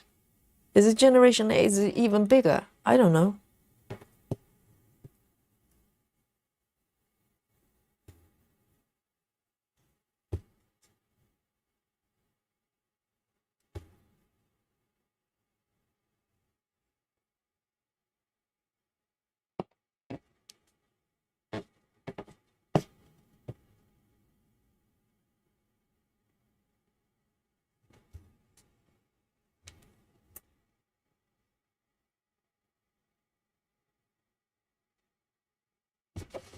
All right, hairdressing moment. There's so many threads. All right, I'm gonna go one by one from here.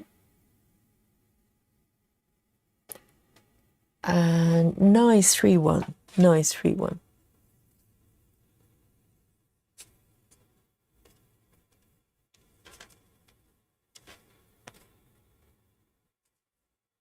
Nice 3-1.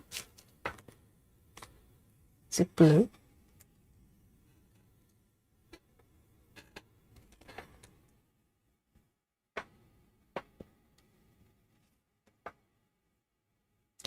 Nido says, to the left, over to the left from where you are, where you're stitching, there's a light blue stitch that's missing the last leg. Oh, so from where I am, there's a blue stitch that's missing the second leg.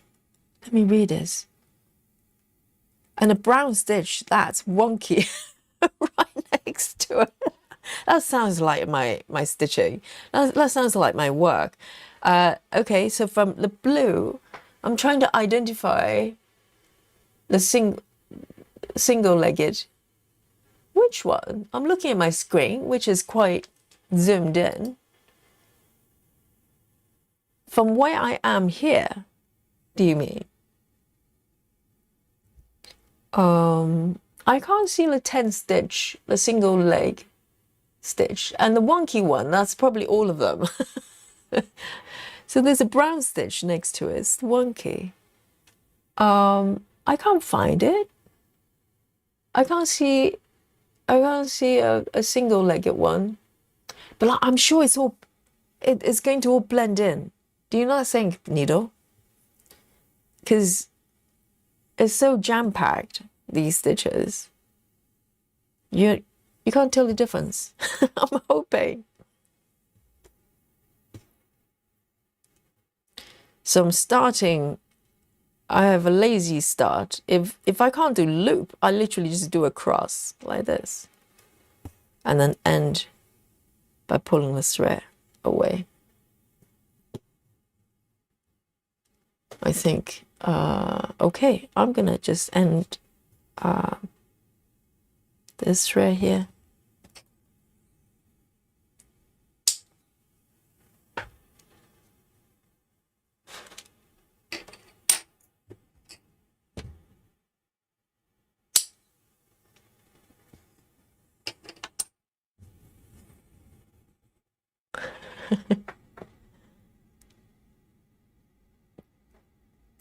So Lisa says the Komari version and Elisa version, they're the same size.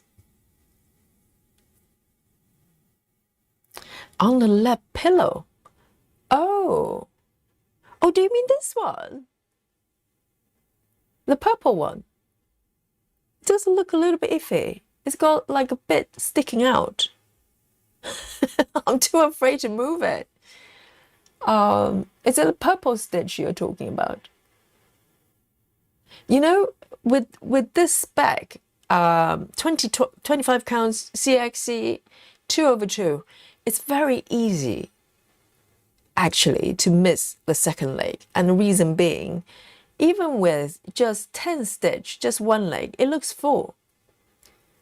On 22, this piece you could easily stitch with 10 stitches, just with 2 strands. It would be still look fantastic, but I just wanted that really full cover, fully covered look.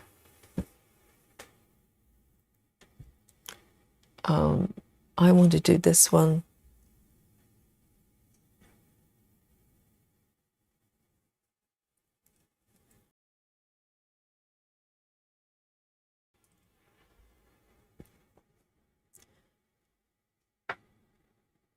So Lisa says on the other pillow, this one.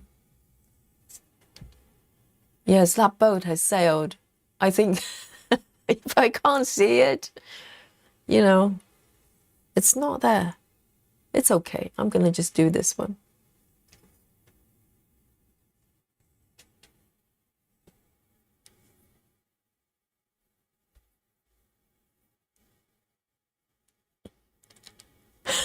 No, everybody's trying to find it. I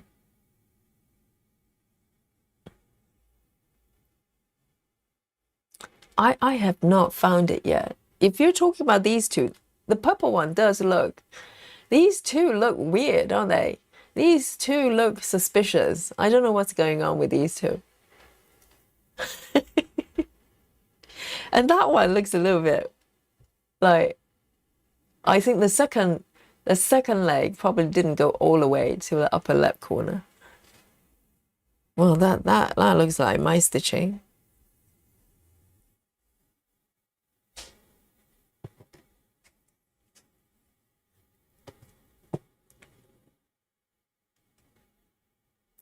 So 3 rows down from the purple. Hang on.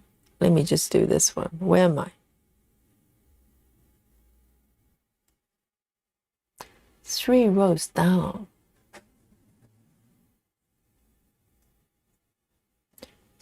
1, 2, 3. This one. Does it look like a 10 stitch? I think they all look interesting. Let it go, okay? Needle.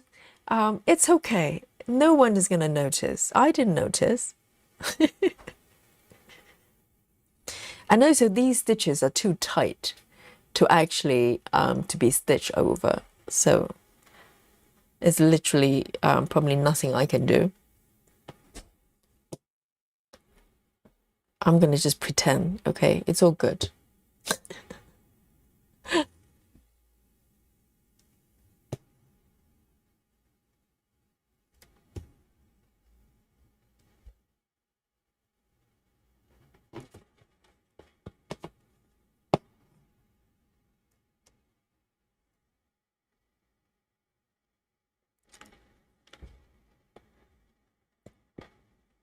Amanda, hello Amanda.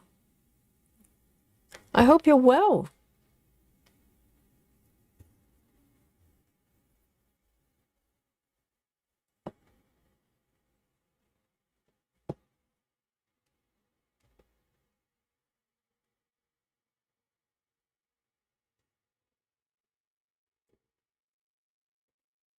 I think a lot of YouTubers, they eventually give up on a channel.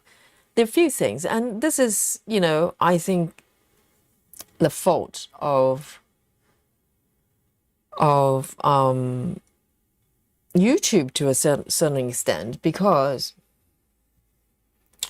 well, first of all, the content, you know, creation we talked about, like Busy Mom said, it's really time consuming, and for you to edit and stuff like that. And a lot of people doing YouTube with very little revenue in return, if at all, you know, if you're qualified to monetize at all. So it's doing people doing it out of love, and because they enjoy what they do, they enjoy creating content and sharing with the people.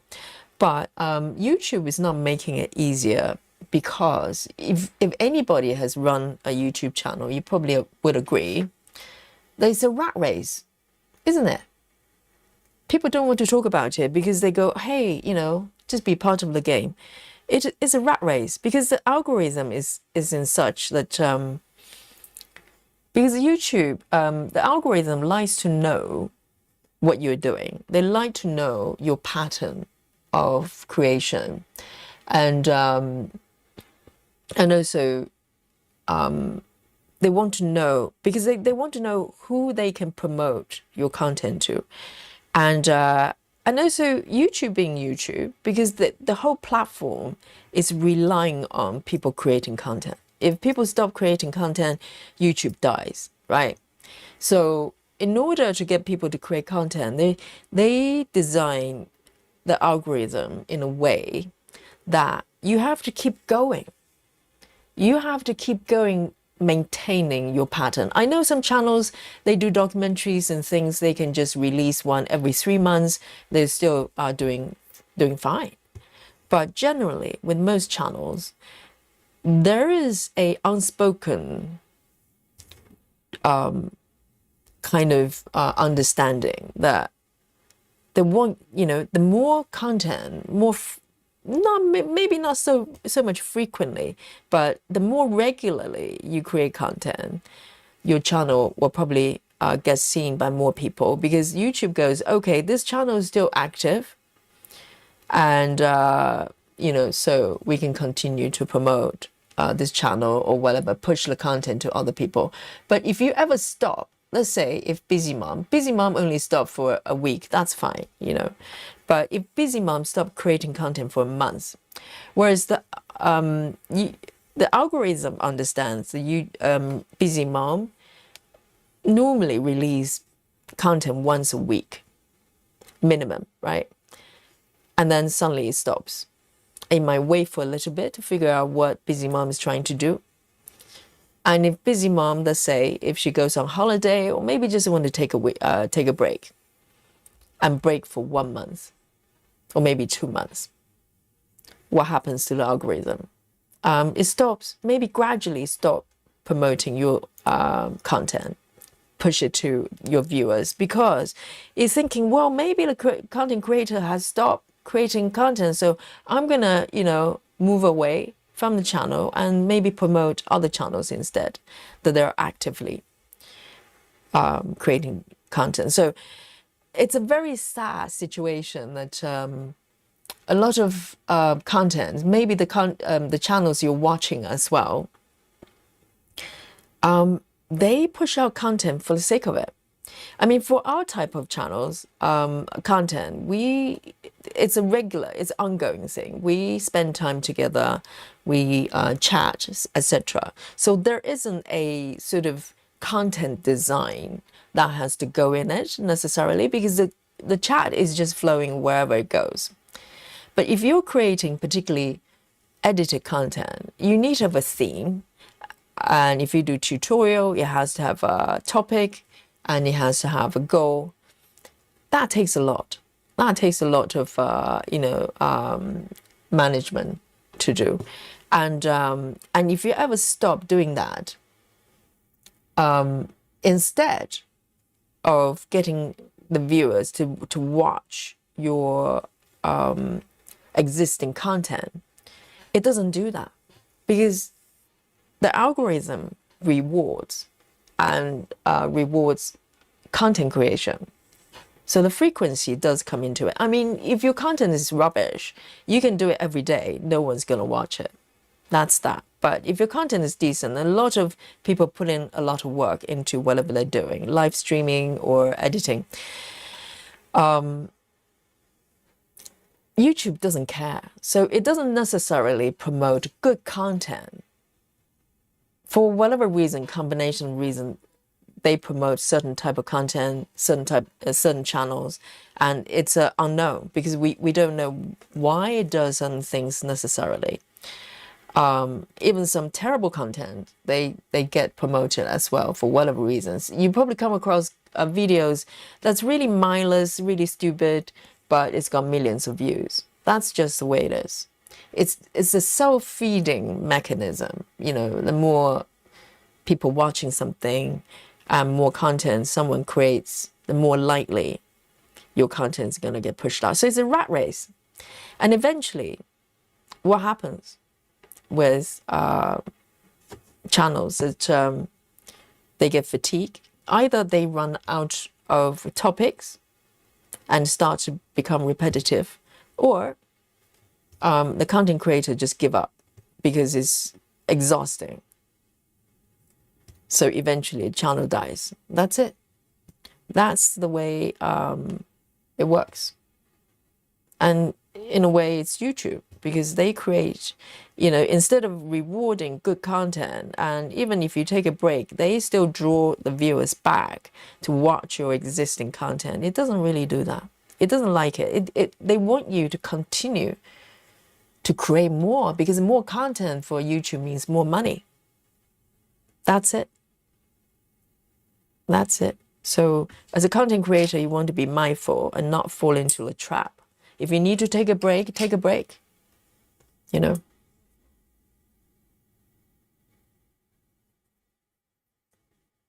And algorithm is changing all the time, so you can't outsmart it. You can't outdo it. It does what it does. Elisa says, my OCD takes over. I can't unsee it now. I still have not found it though. So 3 stitches from, maybe I need to zoom out. maybe blur out the view. So 3 stitches from the purple, 2, 3, it looks fine unless I'm looking at the wrong stitch. It doesn't look 10 to me though.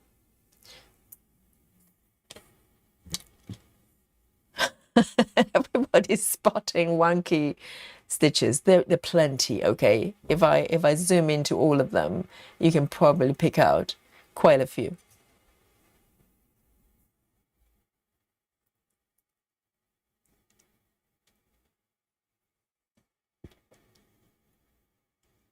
Chocolate time, Susan says.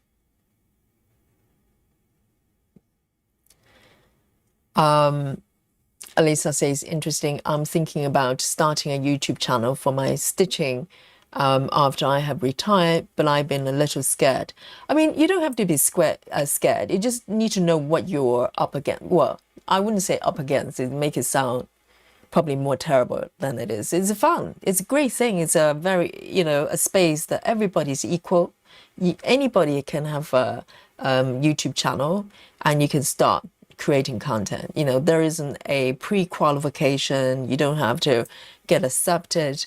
And anybody, you know, from your channel right now, your account right now, you can start creating channel content. And that's the beauty of it.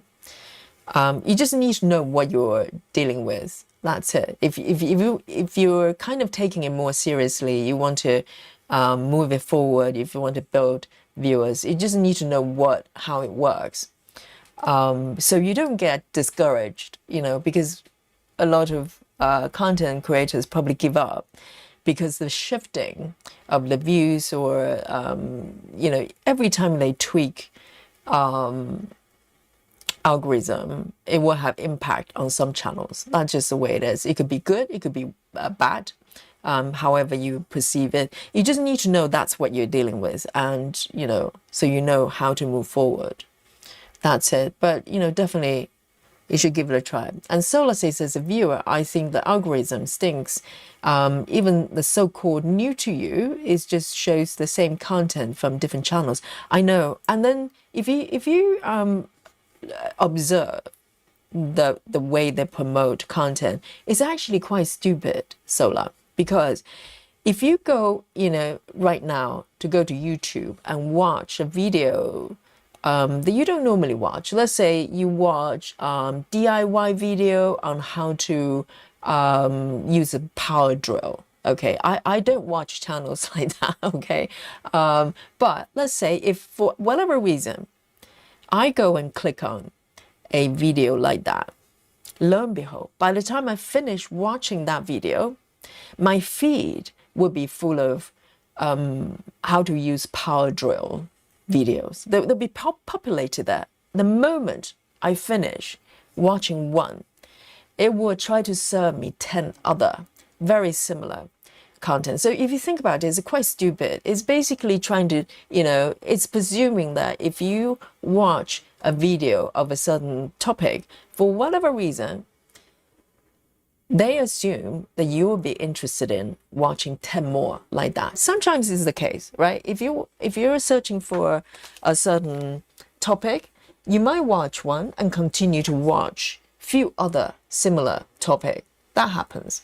But if you think about it, that's how algorithm works at this moment. And it's more misses than hit most of the time because it's so simplistic. If you recently I watched a fruit bat video of these fruit bats eating bananas, and I've been just being served so many fruit bat eating all sorts of foods afterwards, to the point one of the things I do most frequently is to say I'm not interested. So you do have that option. You can go to a video that if it's trying to serve you like power draw videos and you get fed up, you can just go to one of them and go, I'm not interested. And suddenly everything stops. And that's how simple they program the algorithm to do. So it doesn't understand the nuance. They don't understand why you search for certain things. It just goes, oh, if you watch this, I will show you more of very similar content. And if you say, I'm not interested, I just switch it off. 797. I'm getting chocolate. I'm getting chocolate. Okay, let me just pick my next thread, so I know what to do later on. 797. And if you imagine being a viewer, you can see the pattern. As a content creator, you just need to know that these things happen, so not to get discouraged. It's beyond you. Just understand that. Once you create your content, like live stream, once the live stream has gone out, it's out of my hand. I have no control over it. You can tweak your thumbnails, you can do whatever you want, and do your description, your tags, whatever. It's beyond you. So just understand that, and you'll probably be okay.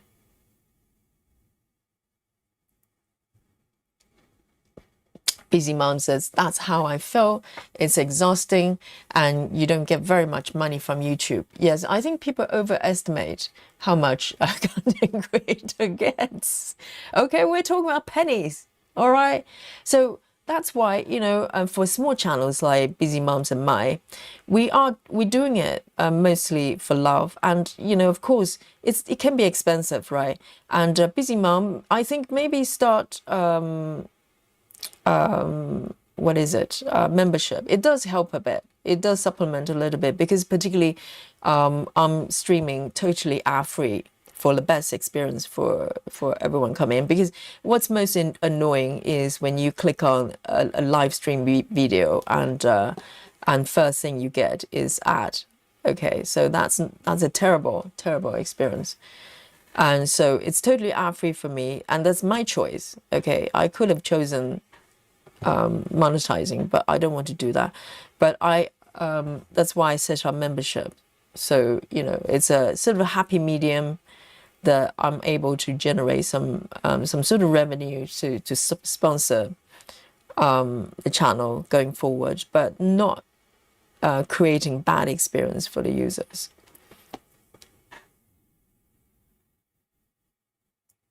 I think, for anybody thinking that if you start a YouTube channel, the money is going to start rolling in, I would say stop everything you do. Do something else. That's probably mostly not going to happen.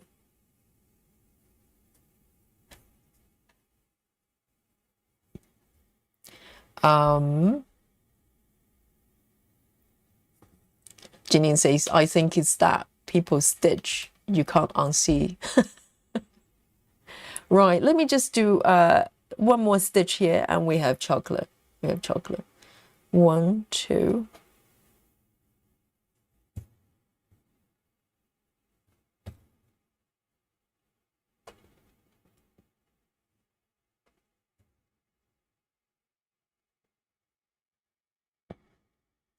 Karen Sutherland says, good morning, everyone. I'm finally back. Oh my God, Karen.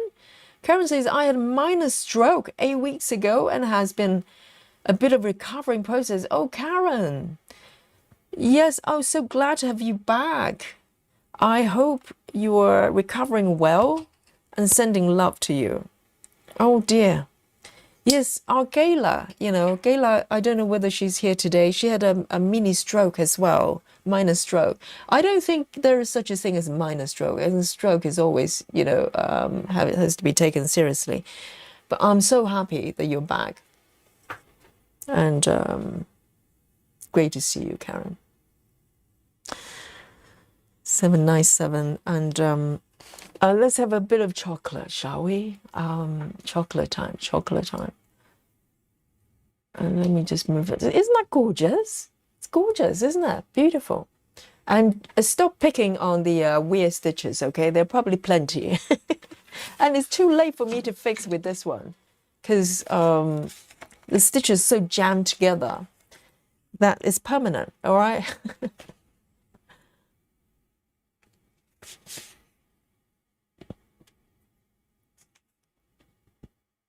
Ginny says, I think the only way to make money on YouTube is to supplement it with members. Oh, yes, Janine, yes. Yogi is the only channel I have supported. Janine, thank you so much. Yes, I think, as a content creator, it's my responsibility. I really see it as a responsibility because sometimes people feel a little bit embarrassed to want to generate revenue. But think about it, guys.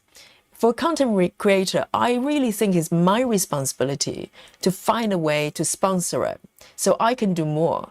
Imagine if I just do it, out of my own money and keep pouring money into having a channel that generates nothing.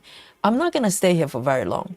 And I think, guys, if you like the channel, support them, really. Watch their playback if they're monetized, or join a membership to support them, because one way or the other, if it's not sustainable, with oh, hello, chocolate here. So I'm having this one, 74%, and it's if a content creator cannot sponsor their own effort, like Busy Mom putting a lot of work in editing and weekly update. And I know she's got an Etsy shop, but it's probably, limited amount of revenue from that. Busy Mom is not going to stick around, particularly when time gets tough. When Busy Mom is tired, when I'm tired, there will be very little motivation to come back. Not saying that, revenue is the motivation. It cannot be, because it's just the amount of the revenue that is been generated. But it's it helps. And definitely, I appreciate all the members that help the channel. It definitely helps when you watch playback, for instance, even though I love you, to definitely come to the live stream. But a playback that has a little bit of revenue generated. But for my channel, for instance, for this one, most of the views are coming from live stream, that when we're live. So, so membership really makes a lot of difference. So members, if you think membership is just membership, no, you're supporting the channel for being here. And I think Busy Mom should consider it. You have very loyal viewers. The channel may be small, but you don't need, millions of members, millions of subscribers to keep a channel going. And thank you, Janine.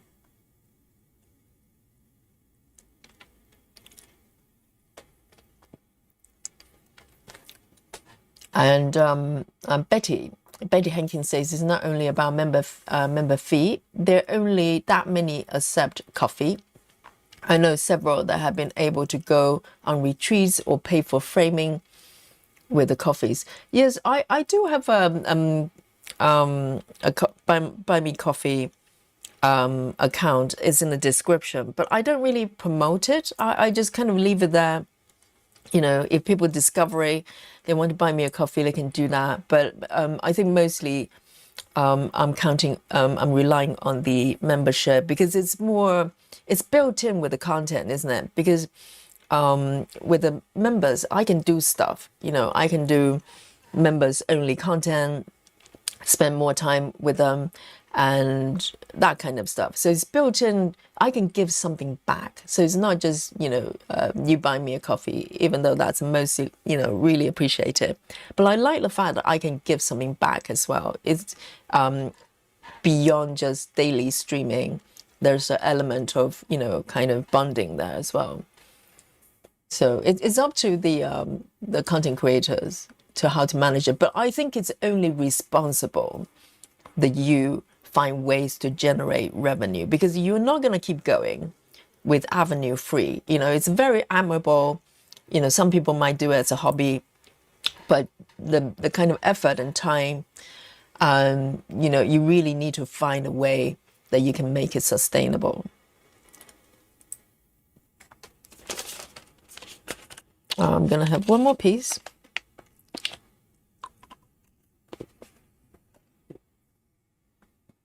Sola says, I watched an old Twilight Zone video last night for giggles. Oh, I love Twilight Zone. Are they black and white? No, they're not black and white. I've seen some really old ones. They used to show them like late night in some TV channels. I remember watching them as I was a student. I love them.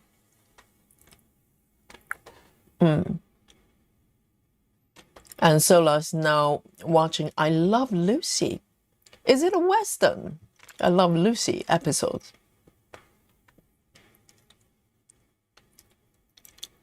I've never watched them, I don't think. I'm aware of the title.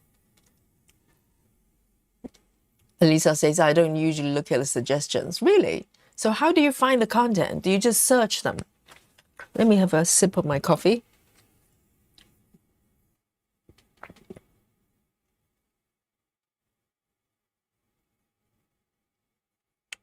Janine says, Betty, there are a few would make quite a lot of YouTube. They have thousands and thousands of subscribers to buy them coffee. I think the only channels that genuinely will make meaningful revenue is that really large channels, and that the size of channels are, I don't know. There's no guarantee, okay? Because large channel doesn't mean you have a lot of views. A lot of, channels have got tons of subscribers, but proportionally, they don't really get that many views. So I think for YouTube, when it boils down to it, is the view time, the minutes that you watch, not so much view counts. View counts can be, deceiving, because view counts per view, you can have someone watching a piece of content for 3 minutes. That's counted as one view. Or you can have, like our channel, our view counts are not huge, but if you look at the view time of our viewers, I think that you will be envy of a lot of channels. People watch for a long time. Playbacks and also live streamers, so people watch for a long time. So that's it's just a different type of content. People spend time here and watch, and so ultimately it's about the minutes. That's what YouTube cares about. It doesn't what view counts can or cannot, may or may not represent the actual view time, right? Because we don't know how many minutes the person views the channel, but it's counted as one. But what YouTube doesn't care. Okay, so this is where the miss is. So the future floss tubers or new floss tubers, if you don't know already, YouTube does not care about subscription. So this is one of the biggest myths that people think. Yes, initially, technically, the more subscribers you have, the more views you get, in theory. But you probably notice if you look into how YouTube generate revenues and how they pay their content creators, they do not pay you a penny for your subscriber counts. 0. You can have 5 million 5 million subscribers, it does not reward you. It probably give you a plaque, like a thingy, the button. That's it. It does not give you a single dollar for it. Why? Because if you think about, so today is about demystifying, YouTube. If you think about what a subscription is, it's basically for you to click on a button, to press a button. That's it. That's the level of commitment, which is, it's great. But essentially, if you think about it, subscription is essentially just like a bookmark. You bookmark that channel, so maybe you will come back. Maybe not. Who knows, right? You just want to note down the fact that, okay, this is a channel that I might be interested in the future. That's it. For YouTube, it has very little meaning because it's not generating anything. For YouTube, it's about money. Anything that does not generate revenues, YouTube does not care. So it does not care if you have 1,000 subscribers versus 1 million. If the views are not being generated, if the view time is not being generated, it does not care. Makes sense? Because if you think about your YouTube, so a lot of people get bogged down on subscription counts. Yes, it's more of a vanity thing to say, hey, I've got this amount of, subscribers. But if they're not watching, it doesn't count. It's just that someone, once upon a time, they press a button. That's it. So if you actually break it down and think about what it is, then you know what is important and what really, really counts. So, don't get too bogged down on how many subscribers you got. You can have a small sub counts like ours, but people watch, and people watch for a long time. Hi, McLaren. Hello. Betty says, Yogi, have you made your playback monetized? Yes. So once during live, there's no revenue being generated, but once the videos are finished, they just turn into regular videos. So they are monetized. But Betty, majority of our views are coming from live, like now. So, there's some revenue being generated, but very small amount because, most people like to join live stream. So it's very nice when people watch playback as well.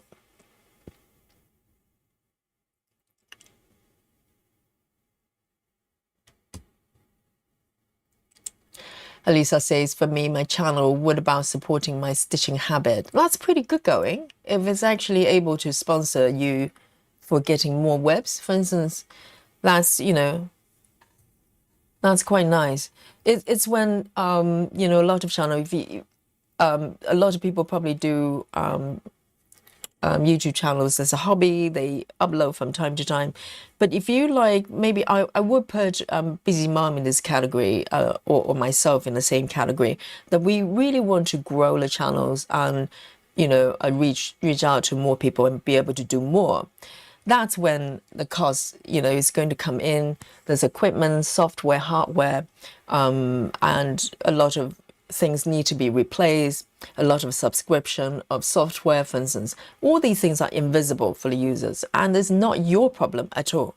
I choose to do this. It's my responsibility to pay for those things. But at the same time, in order to keep the channel going forward, and I'm not even, putting in the time and effort into it. I'm just talking about the sort of hardware, software. And these are real. These are real. These are not, sort of casual commitment. So for people maybe like me or Busy Mom, we really want to, move the channel forward, to take it more seriously. Yes, it's only responsible for us to find a way to make it last. Because otherwise, all channels will have to go away at some point because they just can't support themselves.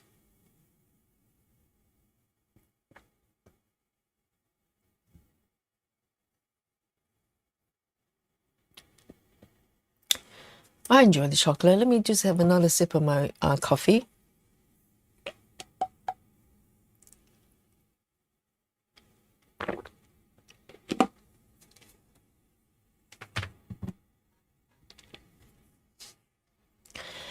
Betty says, then you have people that pay extra not to watch the ads on YouTube. Yes, so that's premium, which I have for my personal channel that I watch content with as well. Because one way or the other, YouTube is going to. So YouTube, up to this point, I think premium only started for a few years. Up to that point, it's totally relying on the sponsorship of ads, and no one likes ads, right? It's a necessary evil in order to keep the platform going. If you think about it, I'm not being critical about YouTube wanting to generate revenue, because they have to in order to keep the channel going, just like my own channel. YouTube is a platform. It needs money to move forward.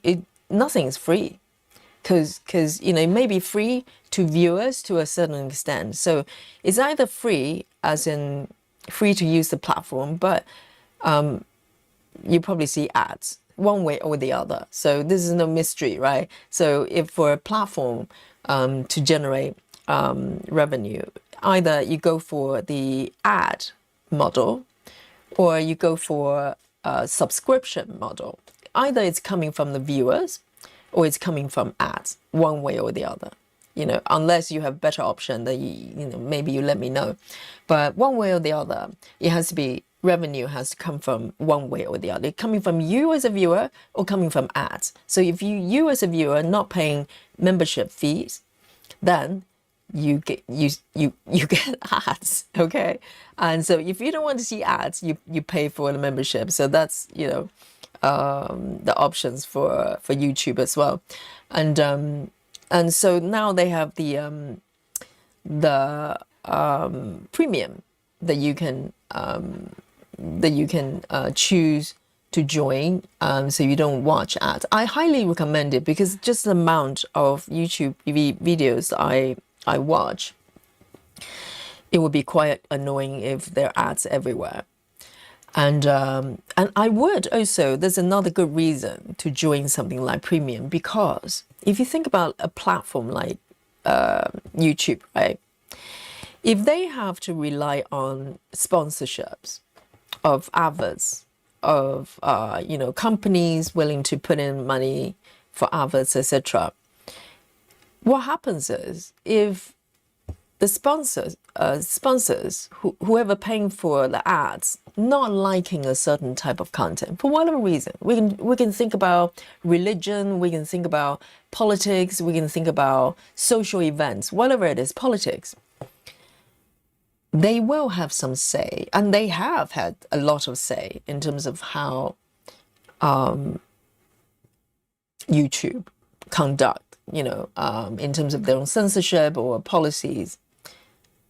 It's inevitable, because if they have to bend over backwards to get adverts from sponsors, they have to allow it looks different from the other side. Oh dear, I'm doing something totally different here. They have to, follow.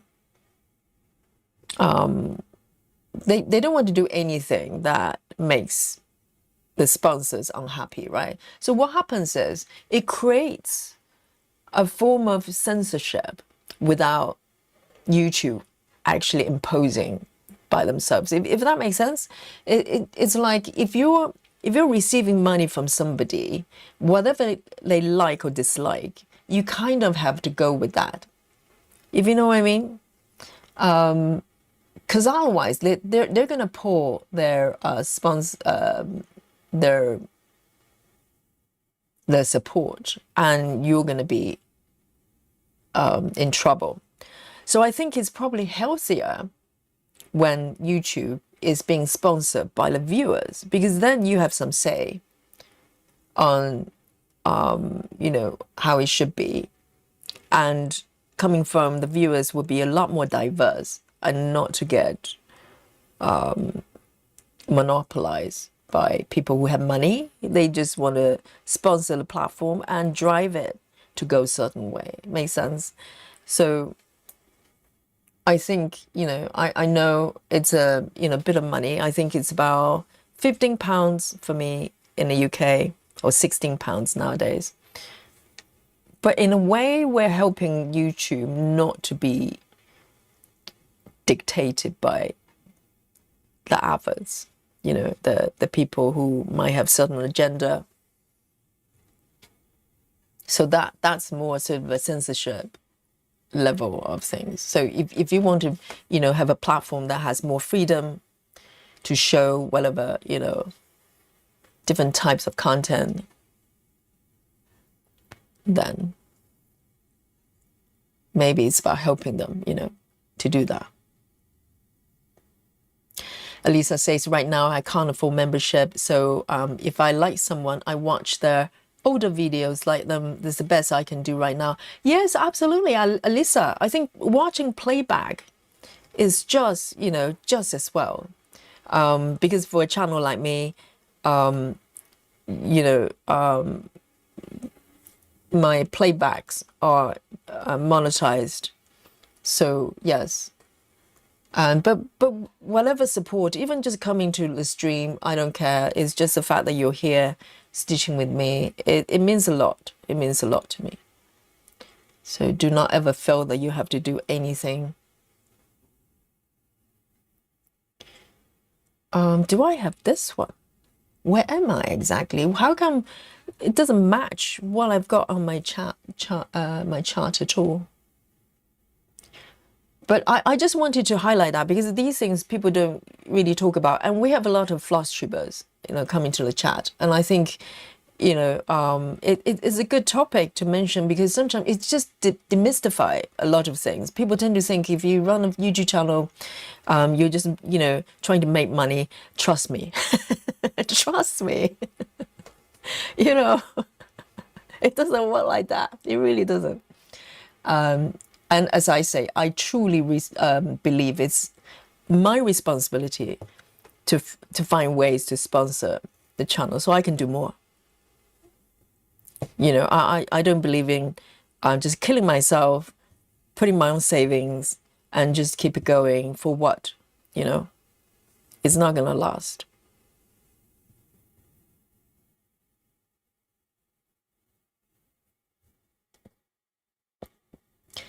Busy Mom says, I will think about it. Another thing I'm trying to manage is keeping up with my Etsy shop.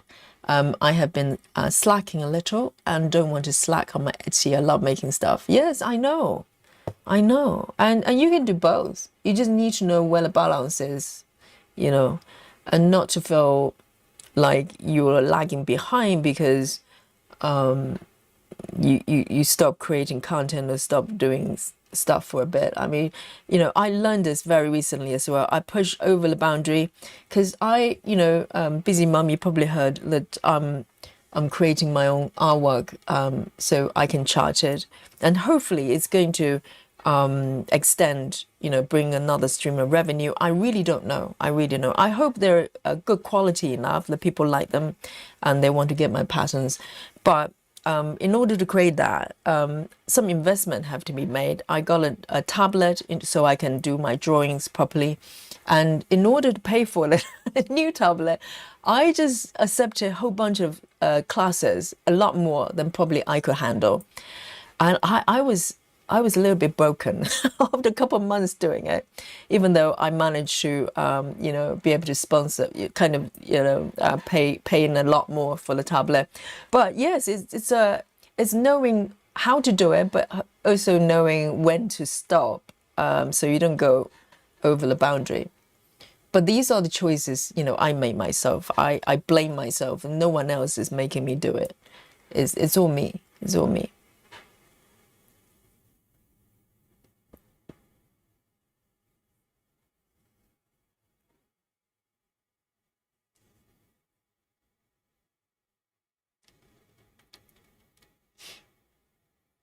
So a lot of you actually just search for topics and watch accordingly. Interesting. I do watch a lot of recommendations because I like I like the surprises. I don't know whether you can turn it off. Maybe you could. Maybe there's some. I kind of don't want to because I have come across a lot of content because of recommendation. It's just the fact that it's very, it's not very intelligent the way they do it. They're not trying to think it through, you know.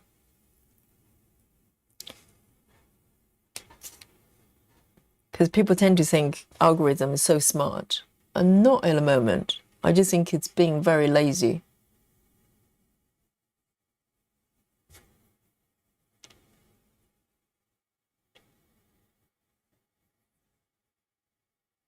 Amanda says, I just search for content. I do have some subscriptions, but only for supporting the channels. I don't look at them. I don't want a Facebook curated experience. I want Amanda curated experience. Yes. You know, I always appreciate it because with membership, you don't have to do it. You have no obligation to join membership. You have no obligation to like, to do anything. But you know, some of you choose to do so, and I really appreciate it. But I appreciate the same way, even if you're not a member, you know, in no ways I'm thinking that, you know, you have to join a membership in order to show your appreciation. The fact that you're here, you know, watching the channel, enjoy it, you know, and watch the playback, they all count. I really appreciate everything.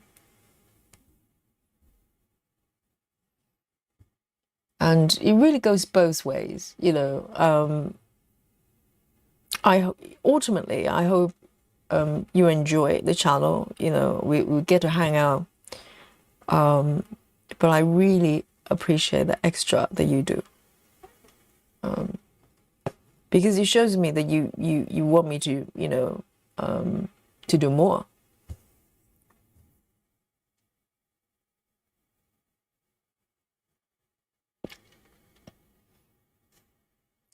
Amanda says, that's why it surprised me when people say they're missing when people post videos.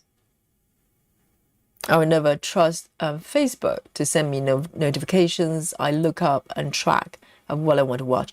Yes, then Amanda is very proactive. I think most of us probably not that organized, right? We just wait for the feed to come in. And if they don't come in, it's kind of like, oh, don't know. Lucy says, oh, Lucy is commenting on Lucy. I love Lucy. Lucy says, I love Lucy was a comedy. It was on from 1951 to 1957. It still reruns on almost every continent. It was too funny. I still watch it. So it's comedy. Ah, I love Lucy. It rings a bell. I don't think I ever watched it. But Twilight Zone, I have.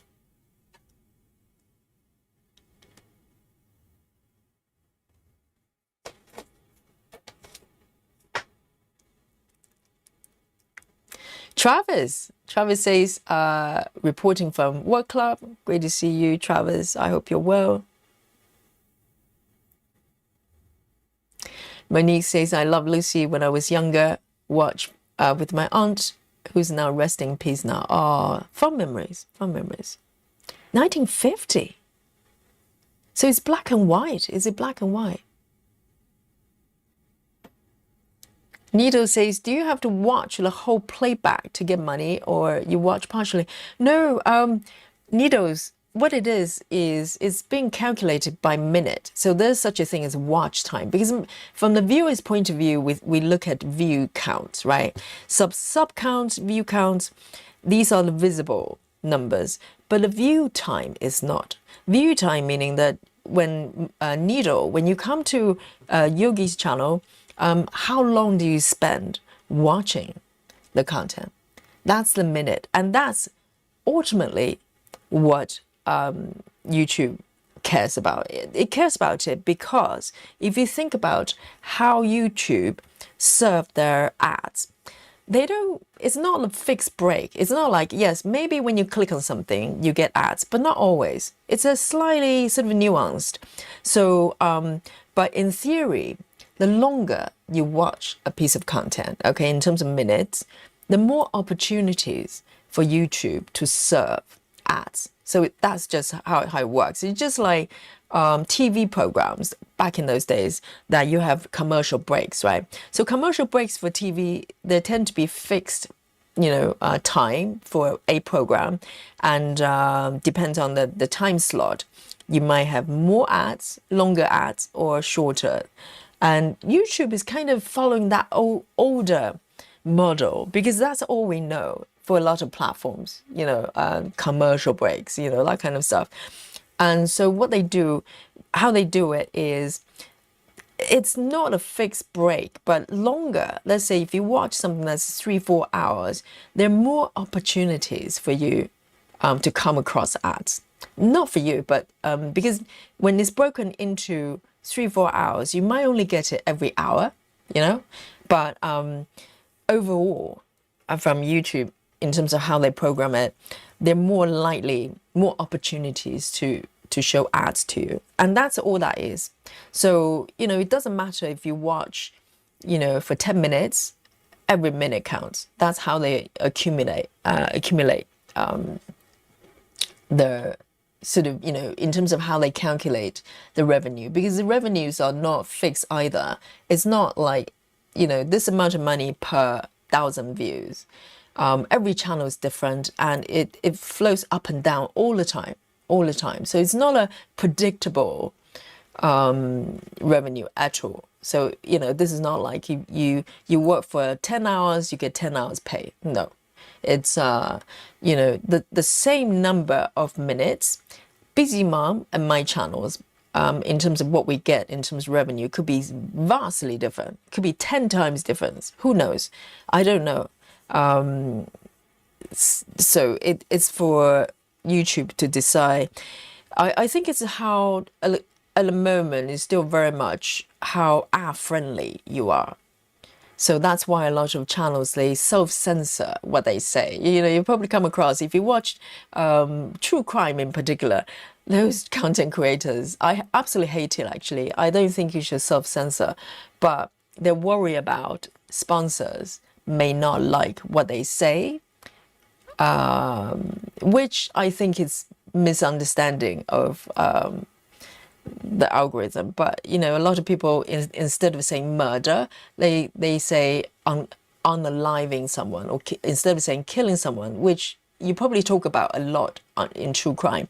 But they kind of twist things, thinking they're fooling the algorithm. They're not, okay, because that's fundamental misunderstanding of algorithm. So, but it does create a strange kind of culture of people censoring themselves, and but I don't think they're doing what they think they're doing.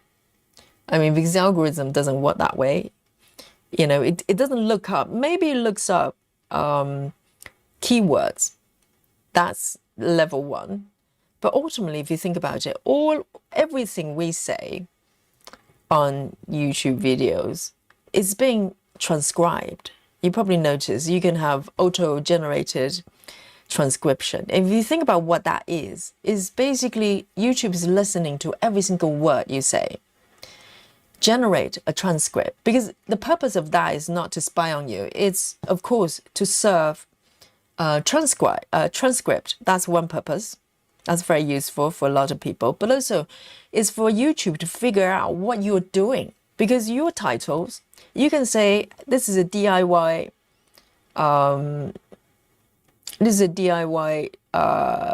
video on a topic. You can say how to use the power drill, but in the content you may be talking about something totally different, deliberately, maybe to disguise the content. Who knows?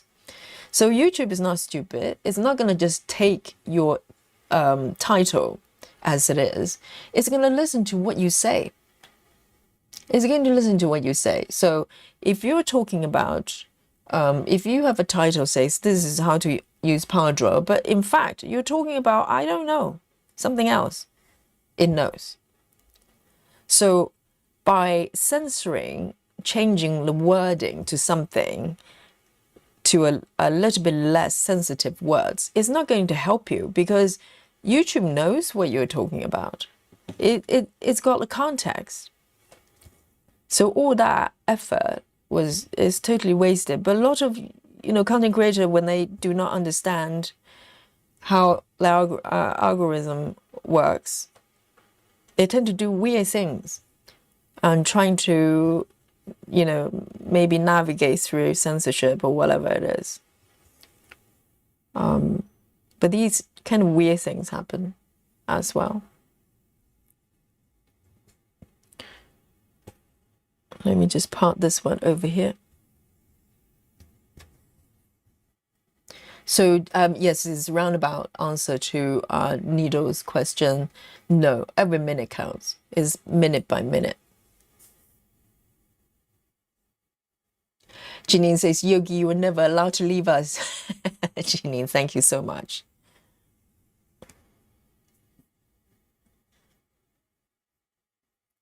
Grace says, do you know the YouTube membership cost? Depends on the country. In the UK, currently, the premium is 16.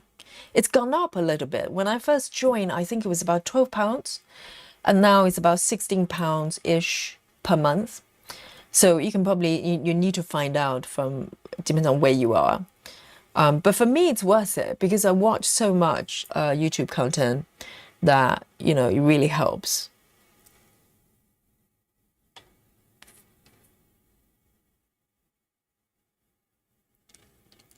And Sybil says, I'll be catching up on Yogi's YouTube lesson later. I finished my 30 by 30 blocks and it's time to go. Well done. 30 by 30 block? You mean 30 blocks by 30 blocks or 30, 30 stitches? Well done, Sybil. And make sure you do your homework. I'll see you later. Grace says, I checked, it's $20 a month for premium. Maybe for US, yes. I think roughly around the same. It's 15, 16 pounds in the UK. Karen says, I'm paying 11 a month in Australia. It says Australian dollars, I'm presuming. They recently introduced a new tier. Previously, I was paying a lot more. Really? So what I'm paying for is, I'm not aware there are different tiers, but it's basically ad-free, no ads. But there may be a different combination. Busy Mom says, YouTube does not pay the bills. Just saying. Yes, absolutely. I think we're doing quite well if we're able to sustain the channel itself. We're not even talking about taking anything extra. Just supporting the cost for this hardware, software, and whatever else, camera, whatever. These things break down, And again, I'm not saying this, this is not your burden as viewers. I choose to do this. I'm responsible to keep it going. So it's on me. It's on me.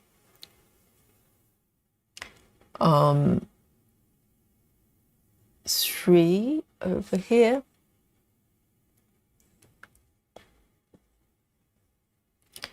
So 798.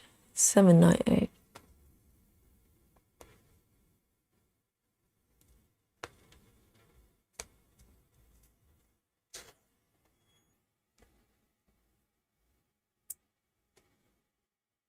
Yes, Travis, so you're aware the Komari has started doing Pokemon as well. Oh dear. Michelle says, I watch playbacks for different floss tubers because I like to see the journey in cross stitch. I never knew I was helping them. Double bonus. Yes, if there are monetized, I think for monetization, you need to qualify for it. And I think most channels, if they've been around for a while, they should be monetized. And so to be qualified to be YouTube partner, you have to have 1,000 subscription. So this is when subscription actually has some meaning, counts. But beyond 1,000, it's not that meaningful. So you need 1,000 subscriber to start with, and I think it's 400,000. Is it 400,000 hours of watch time? So this is what I was talking about. It doesn't care about view counts necessarily. It cares about view time. So I think it's 400,000. I'm trying to remember 400,000 hours of watch time. And I think it's what YouTube is asking for, that initial commitment, because they don't want to start paying you if you only, creating 3 videos with very few views. They're not going to pay you for anything. So you need to qualify for it, and you become YouTube partner. But if the content creator chooses to monetize the content, then yes, Michelle, what you're doing, of course, I'm sure you enjoy the content of those channels, but also you're absolutely helping the content creator, because if no one's watching, no watch time, no revenue, basically. That's what it is.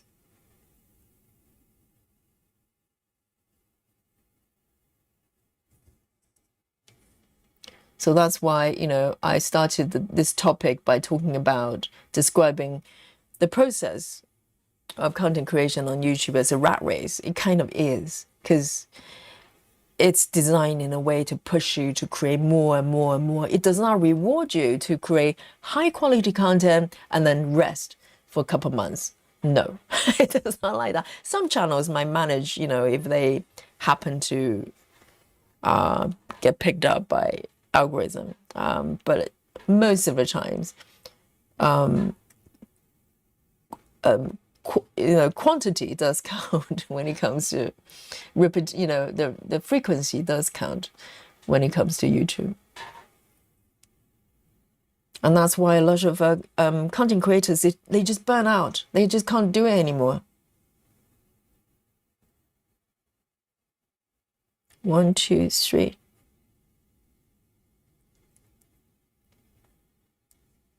Just 1 stitch. Travis says, if anyone's interested, I'm going to try stream tonight, depending on what time I get home from work. Travis, can I ask you a question? Travis, when you're streaming, do you, just your setting, just checking with your setting, okay? Because I have not seen your recent, I try to go back to, go to your channel and watch some playback. I cannot see any recent sessions. I know you've been streaming, but the newest stream I could find was like 3 weeks ago or something, or quite long ago. Are you archiving your stream afterwards? Maybe it's your choice not to keep them. I don't know. I'm just checking. Just in case you're not aware that your live streams are not being retained. Because if they're not archived, people can't go back and watch the playback. That's why I'm asking.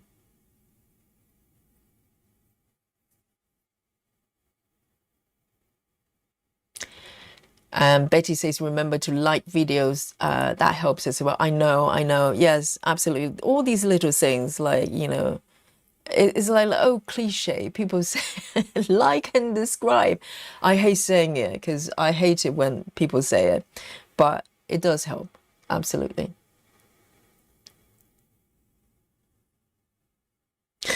Like and subscribe.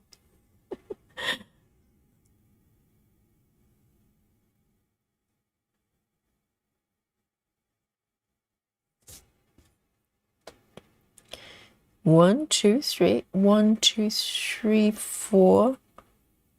1, 2, 3, 4.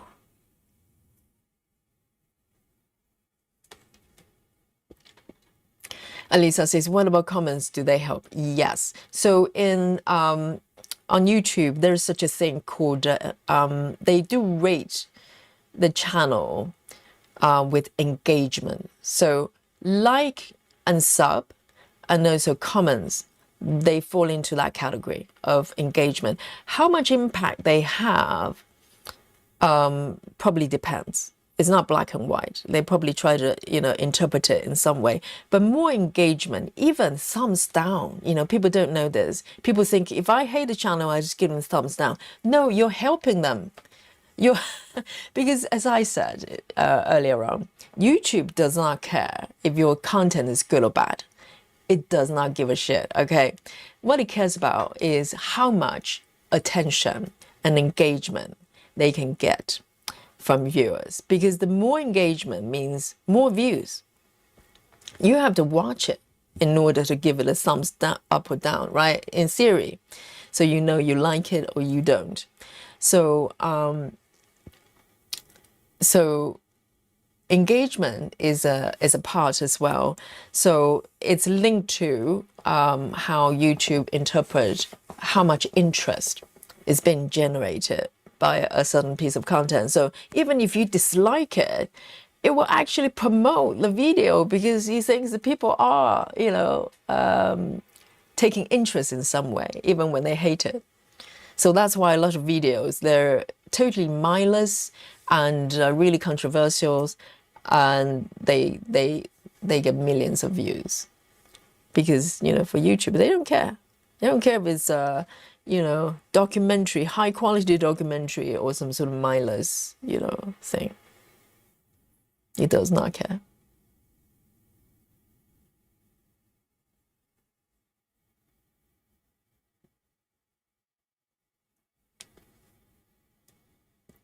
Travis says, I've been told the comments help the algorithm. It does. It's part of engagement.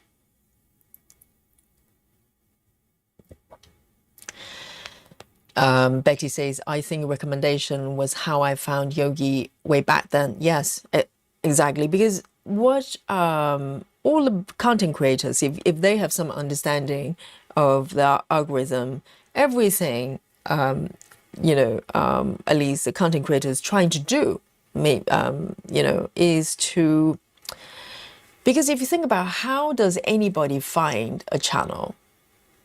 And I think, of course, the good old-fashioned word of mouth. If someone mentions in someone else's channel and go, hey, Yogi is I came across his channel is a very slow stitching yogi, and someone might take the trouble to actually search my channel name and find me. Okay, that's one way. But if you think about the grand scheme of things, that's very, very slow and very small number of people, and particularly our community. This is not like gaming. Most channels are not massive. Gaming, for instance, you can have channels that got millions of viewers. I doubt there's a stitching channel that's got millions of subscribers. If there's one, please point me to it. Most of us are small, okay, but have a very loyal following of people who just love stitching and they love talking about it, etc. So it's a very different kind of community. And so if you think about how you come across a channel of any type of content, not just stitching, okay, is through recommendation. It's the most powerful tool. It's like trying to get picked by, I don't know, someone with a magic wand, that being algorithm. If your channel get picked or your video get picked for some reason, for whatever reason, heaven knows, and gets promoted to people who are not aware of the channel previously, that's when you gain views, you gain subscription, and that can be translated into views. So without recommendation, most channels will grow very, very slowly. I think just looking at my own channel's pattern, I think probably 80-90%, because if you think about it, if you have let's say 2,000 subscribers, and there's no algorithm, okay, people just find you organically through search and everything,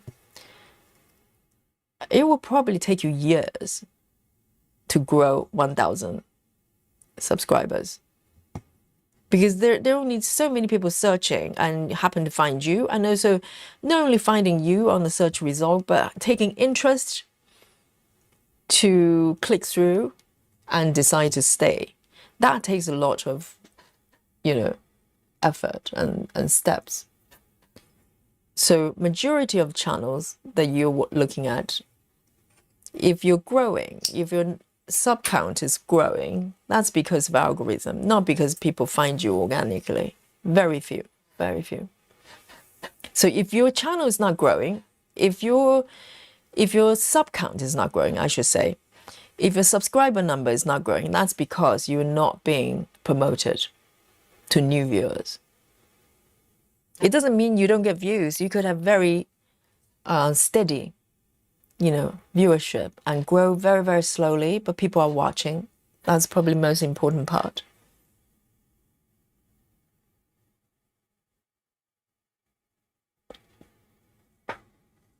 Janine says, Travis, I can't find you, though I will subscribe to you. Yes, Travis, you want to look at your settings there. I don't think your live streams are being retained, unless that's your choice. And also, Janine, I think you probably have trouble finding Travis because Travis is very, very new. And in order to climb up to the search result, you have to be around for at least 3 months, 6 months, or maybe a year if you're a small channel. Because the search result is not a fair process. It's not like if you search for a keyword, it comes up. It may, if it's precise. If it's not precise, it's up for interpretation. So Travis has only been around for like a month or two. So he's not going to be on top of the search result. So it's very hard to find. Elisa says, I really love your channel, Yogi. The lives make me feel like I'm stitching with a group. I love it. That's essentially what it is. Yes, we just get together because, a lot of some lucky stitchers, they have local groups, but they're probably not every day, right? Not most days.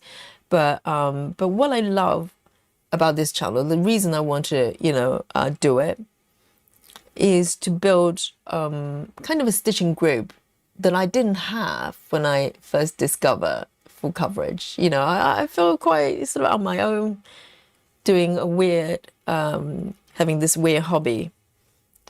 And I think live stream is so spontaneous. And then you can ask question. You can throw a question out there and get instant feedback, So yes, it's essentially a stitching group. So I'm so happy that you enjoy it, Elisa.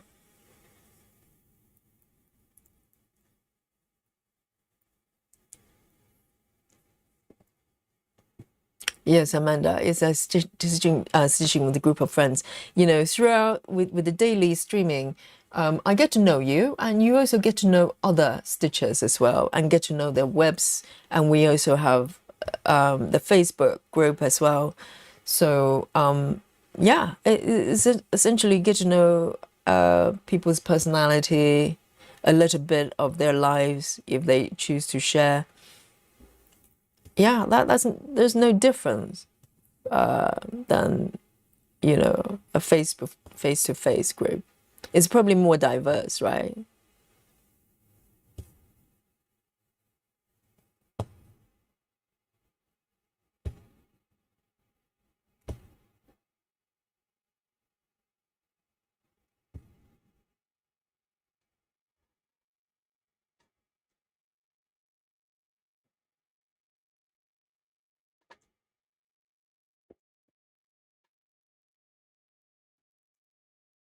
Rose Jackson. Hello. It's been a little bit, Rose. I hope you're well. Rose says, hello, made it late today from work. Hope all is well. Thank you, Rose. Rose has been with the channel, been watching Yogi for a long time, from the very beginning, right? Pretty much. And great to see you.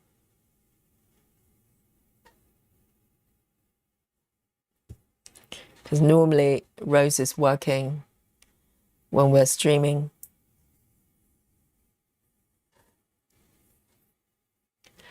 Yes, Betty, me too. Betty says, I almost hate that on the live, on the live. I know. And every time I watch a content creator that says that, I know, oh, they do not understand what's going on. They think the algorithm is so dumb that you can just swap words and suddenly the algorithm just go, I have no idea what you're talking about. You know, of course they listen to the whole thing. They know exactly what you are saying. So yeah, someone should give them, give them a nudge and just go, stop being silly. Just talk like a normal human being. It's okay. You're going to be fine. Because what I don't like is that, there's self-censorship that is going to make the whole thing weird. Because, the great thing about YouTube is that people talk freely like normal people. That's why we stop watching TV, because TV is all scripted and overproduced. People want something else. And if you start to self-censor yourself, what are you doing? What are you doing?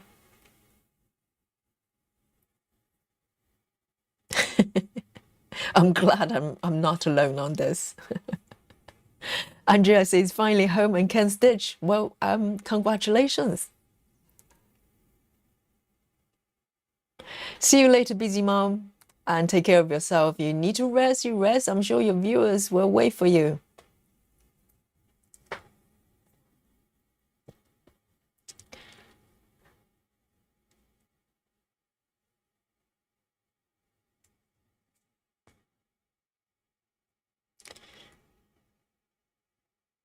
And that is one stitch here.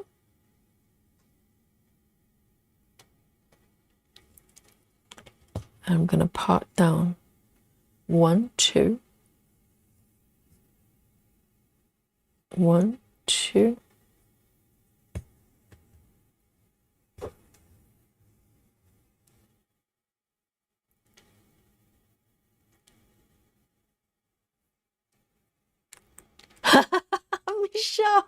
Michelle says, I'll put Yogi's channel on autoplay and let it run 24 hours 7. Well, YouTube will probably get a little bit suspicious, right? Oh, thank you, Michelle. Michelle is such a great supporter. Thank you so much. But you have to enjoy. You have to enjoy the content, right? Or maybe get the cats to watch it. Maybe get the cats to chase the threads on the screen. Heather House says, I love Lucy, was hilarious, just silly. These days, anything that makes us laugh is wonderful break from reality. I know. And also, if you're attached to that time as well, I think it was 1950s, right? If you have certain memories of that time as well, it brings back memory. That's why we love watching sort of older content. It's not, or listen to older songs when we're teenagers or whatever. It brings back then the whole life experience as well. Yes, that's why people love old movies. 550. Oh, my favorite. One of my favorite colors. 550.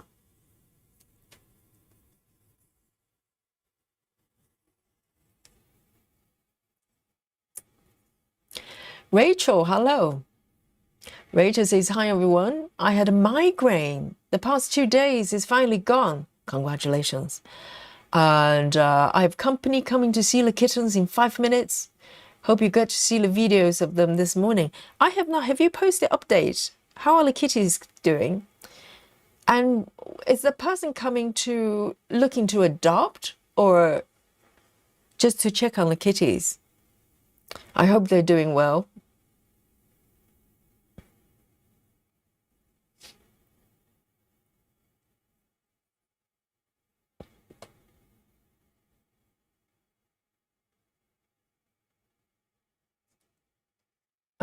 Let me come back here. I think that's the one. 550. Beautiful, beautiful purple.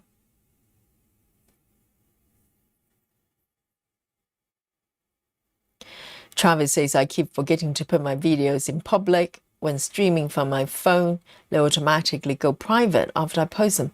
I wonder why. So when you stop streaming, why would they go private? Maybe it's a setting. You need to turn it back on, because some people might want to come back and watch because they miss your live stream, the most recent one. They want to watch it. Because I wanted to do that, but I couldn't find anything that's newer than like a couple weeks.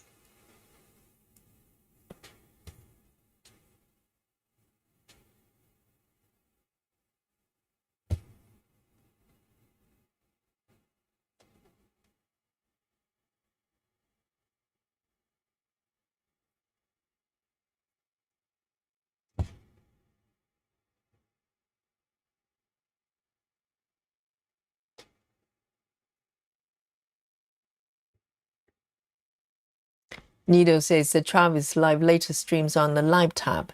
Oh no, even the live ones. I think the latest one, the last time I checked, it was like a couple weeks ago. So I was wondering, because I keep hearing Travis says that he's live streaming, but I couldn't find anything newer. So even under live, I think, as Travis said, I think he just, for some reason, he goes private.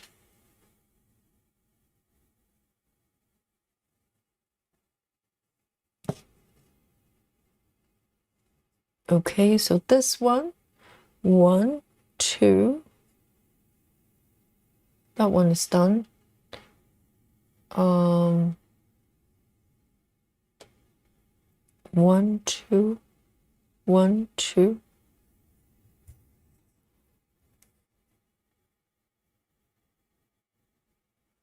And those 2 are done as well.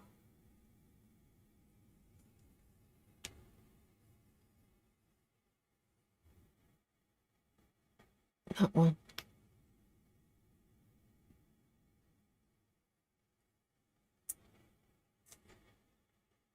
Grace says, I live alone and you will keep me company. Absolutely, I'm so happy to hear that. And also, you know, stitching this type of project, you could feel quite all alone because not many people doing this type of project. So it's nice to know that, you know, when you're live, all these people are out there stitching with you.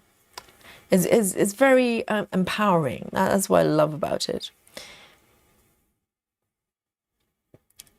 And there's great motivation for stitching as well. Travis says, Yogi, did you see the picture I posted yesterday? I think I'm getting closer to 40%. Do you think it's 40%? Yes, I saw the one that the top to bottom shot that you've got. It's huge, isn't it? So if you haven't seen Travis' picture that he posted, it's on Facebook group. He basically took a full body shot. Basically, that's how big the piece is, the Pokemon pieces. And so you have some stitch on top and bottom. I don't know. Travis, guys, let me know. Why don't we have a look? Let me know how many, you know, in terms of percentage, where do you think Travis is? Okay, let's have a realistic assessment here. Okay, hang on. And for me, that was just me. Okay, maybe I'm totally wrong. I think is about 25. But you let me know. Hang on. Let me find Travis's shots. It's here somewhere. I don't know. Let me see if... Oh, got it. Okay, here we go. So this is Travis's piece. Okay, let me just turn this off so we can see it properly. So this is Travis's completion area at the moment. Let me move this away. And so, okay, would you, for me, so if this is 100%, maybe about 30, I wouldn't say 40. 40 is about nearly half. I don't think it's quite half yet, if you think about it. I'll say about 30. So I upped my estimation a little bit. I was thinking 25%. Guys, chat, what do you think? Michelle says 40%, really? 40% is nearly half though. So if you break it in half, and move this bit up. I don't think it's quite 40 yet. I'll say 30. I'll give it 35, which is not that far away. But 25 was probably a little bit less than what it is. Yes. But, and how long have you been stitching this piece, Travis? Remind me. Oh, really? Grace says 40. So maybe that's 40. Maybe it's just me. I'm being a little bit more, well, I'm not good with gauging this kind of, oh, Michelle says, you might be closer. I'll say about 30 to 35.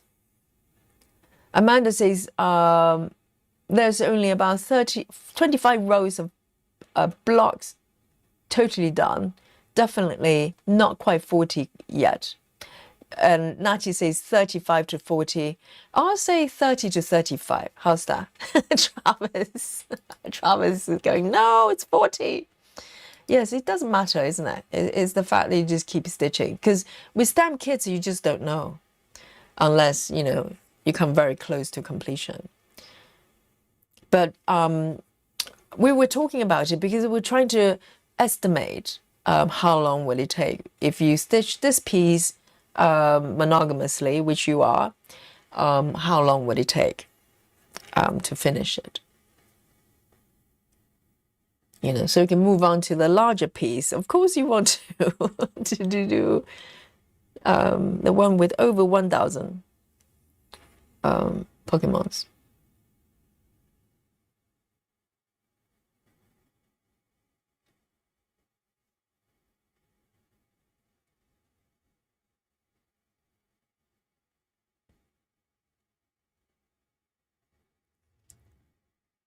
Janine says, one of the best things about these live streams is that you meet and get to know people from all over the world. It's fantastic. I know, I cannot tell you how much I learn about, not just about stitching, but just about things from different countries.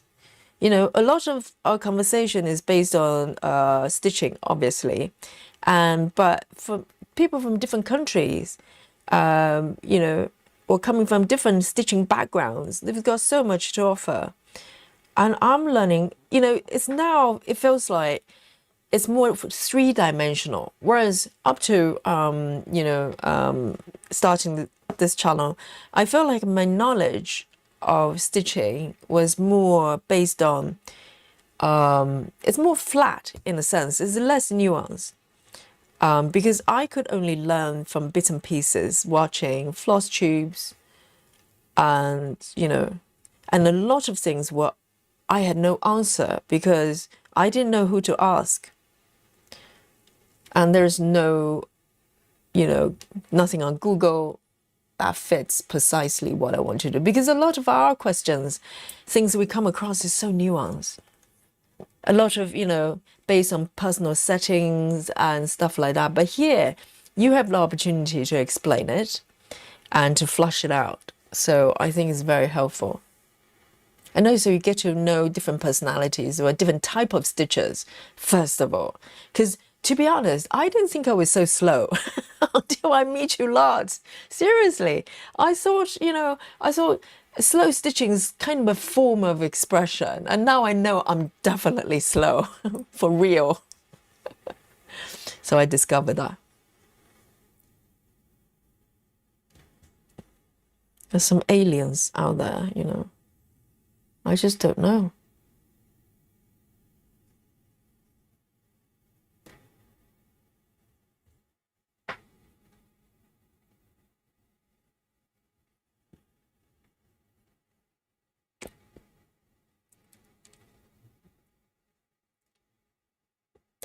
And Alisa says, I do admit I have no idea what Komori is saying when I watch her lives, but she seems to be saying my name. Really?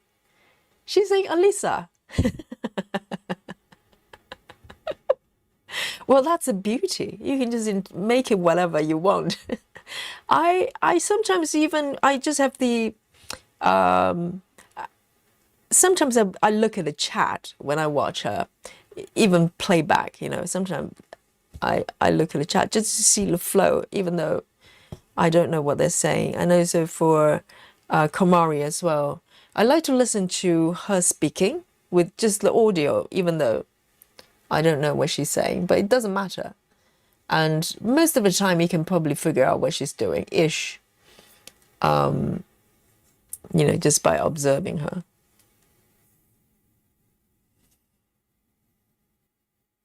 So Natty, Natty has got votes. Have you?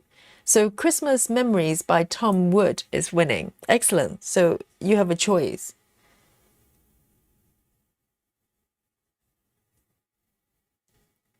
That's good news. So you can start.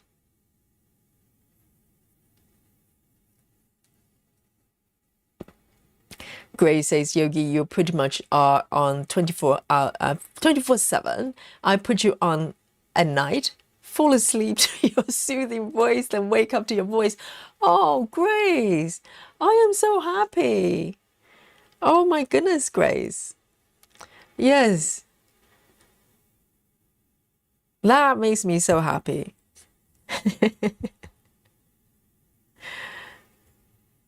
Yes, Grace is such a supporter as well. Thank you so much. 24/7. If I get a lot of revenue on playback, it's Grace and Michelle. The two people they're both single-handedly sponsoring this channel.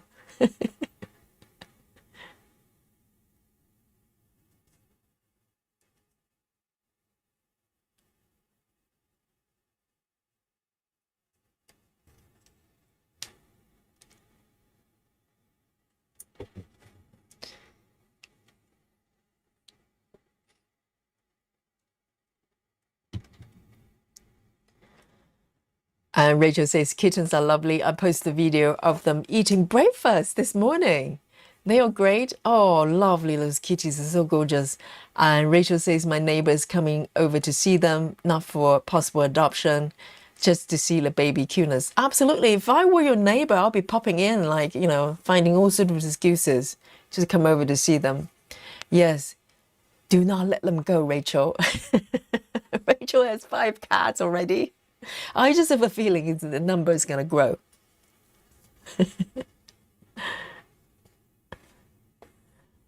All right. Let's see. Next one. 336. 336.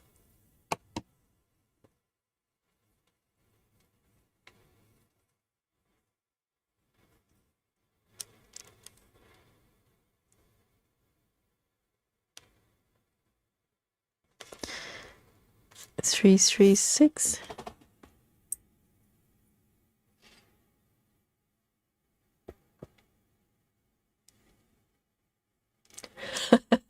Everybody's hearing what they want to hear. Janine says that happens to me. Happens with I have YouTube on the background. Just keeps playing Gemma stream after stream. I guess she loves me. Yes, absolutely. You're helping Gemma for sure.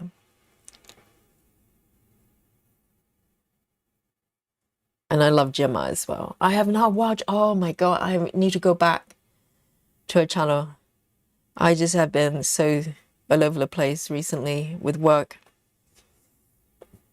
I need to find time because sometimes when I have time to watch something, I watch a lot of true crime as well, because I normally watch Floss Tube when I'm stitching, and I don't really get to stitch that much or at all offline, so I just end up not watching Floss Tube much recently. So I want to get back a little bit more, because it's very relaxing to watch Gemma, to watch Komari.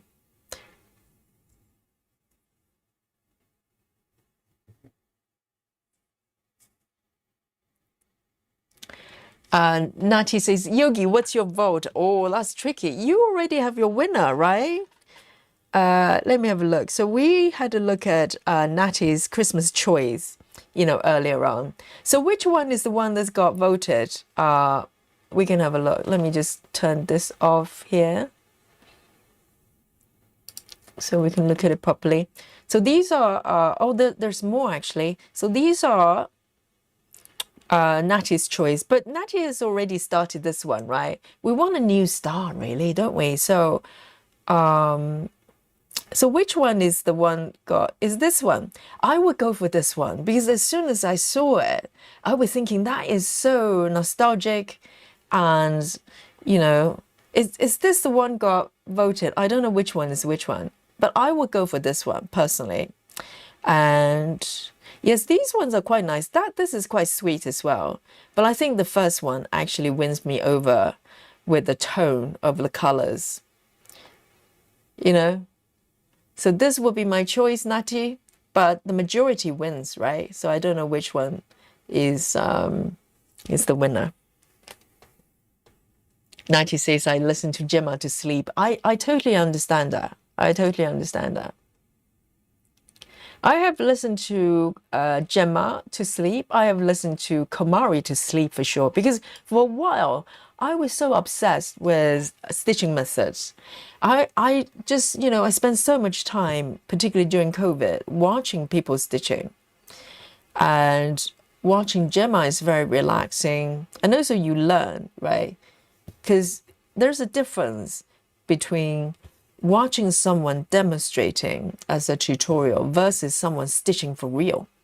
Because that's when I think, I learn most, is watching that moment by moment decision making and how they navigate through their own project. And you only get to watch that from Stitch With Me. Tutorial can only give you a kind of high level view of something.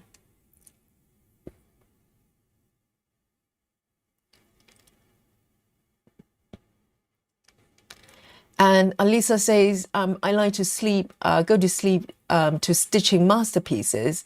ASMR of a stitching really helps. Yes, well, I have not checked out her channel because she's one of my favorites as well. But she doesn't speak, does she? Only with some tutorial content. She stitches quietly. And but I like to listen to, if I go to sleep, I like to listen to something with speech as well.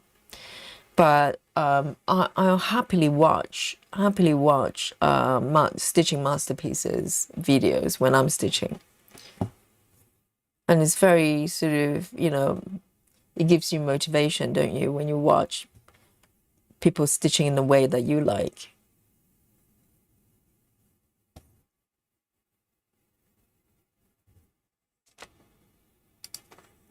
Let me zoom in a little bit. These are so gorgeous, these stitches.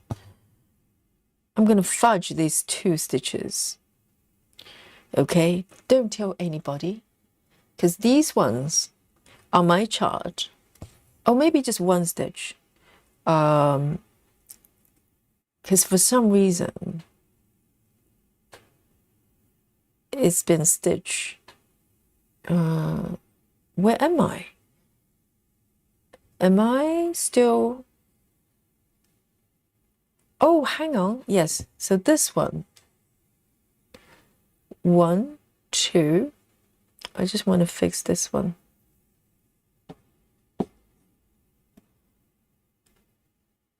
1, 2, 1, 2. No, those 2. Fudging, okay?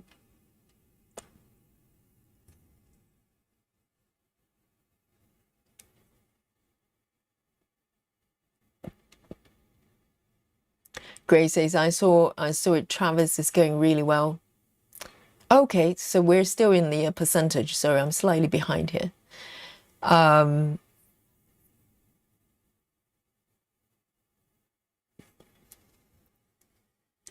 Travis says he will be 2 years on September 28th. How do you know that, Travis? Travis has got the completion date. Travis? Oh, right. Hang on. No, no, no. I misunderstood it. Travis says it will be 2 years on September 28th from the time he started. Okay, so I misunderstood it.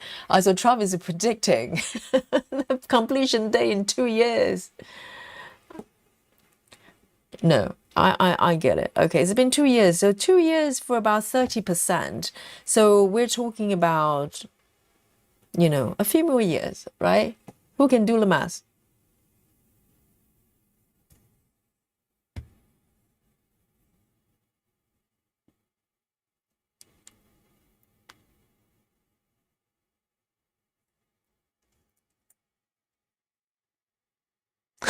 Jeanine, what did you do?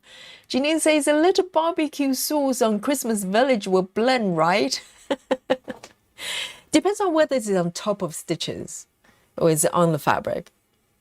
If it's on the fabric, it probably blend. Oh, Jeanine, it's not just me then.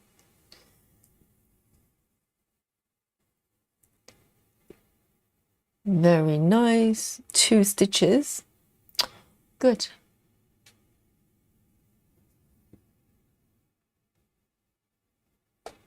This little cushion is going quite well, I think.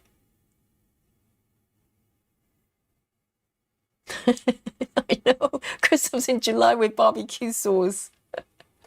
And how much barbecue sauce? We're not talking about an entire bottle.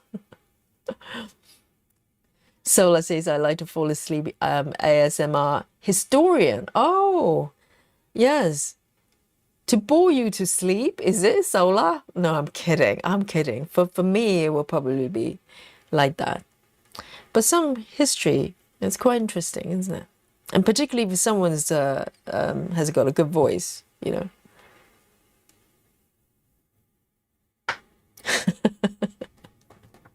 Jeannie. And I hope it's not a stamp kit.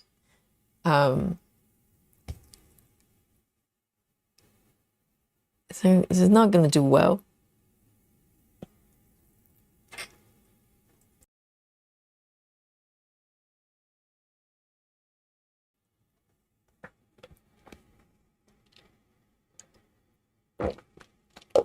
Alisa says, I'm not usually considered a slow stitcher, but Komari has taught me some humility. I know. I mean, everybody's a slow stitcher comparing to Komari. It's quite weird because, I tried to describe it before. If you watch her real time, right? If you watch her stitching, let me see. 1, 2, 3. I've got one here already. That's very strange. Hang on. If you watch her stitching real time, she's not really moving her fingers, her hands that quickly. It's not like she's doing, speed stitching. But for some reason, she just end up with a lot more stitches than the rest of us. How does that work? How does that work, really? It's a mystery.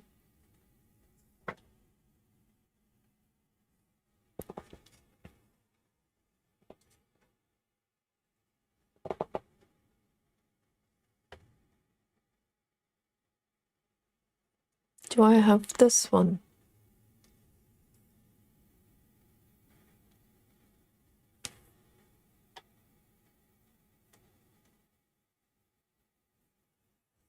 Right. 3863.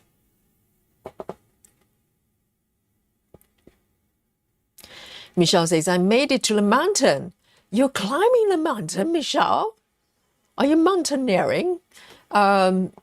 She's climbed to the mountain, need to go to the store to stock the pantry. Yeah, see you later, Michelle. Oh, dear. Mountain climbing stitcher, Michelle. Travis says Komari will probably be done her Pokemon piece before Alyssa and I. Yes, absolutely. Do you have any doubt? Alyssa says she has started the piece 3 weeks ago, and Komari has only stitched it for 3 days, and she's already ahead. I have no doubt that's what's going to happen.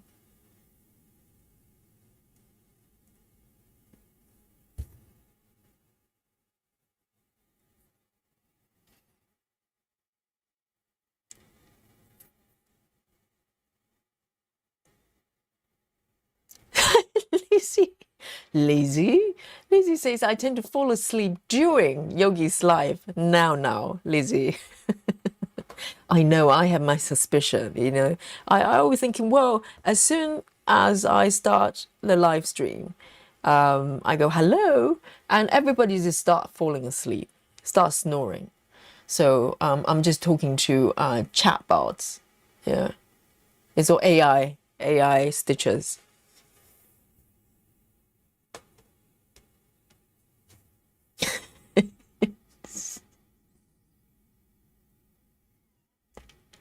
Hello, Dolly. Hello, babe. Do you want to say hello? Hey, babe. Oh, can you hear that little pitiful meow? Hello, sweetie. What's going on with you? Come, babe. How are you today, babe? Dolly, do you have something to say to the chat?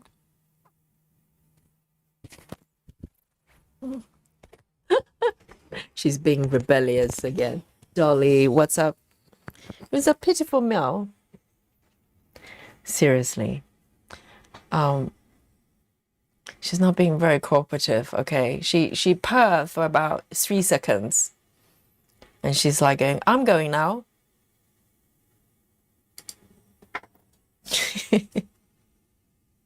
She's like a teenager, rebellious teenager. Just would not listen to her mummy.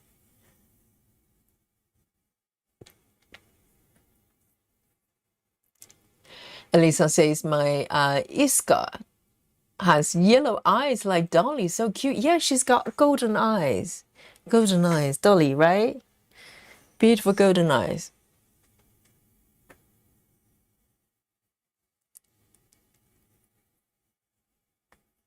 Oh, so Natty says the Christmas tree has the most likes, the one with teddies.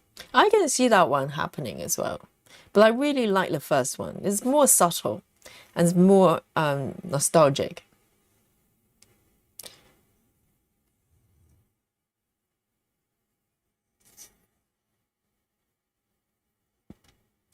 Andrea's like the kids in the front of shop as well. Yes, me too.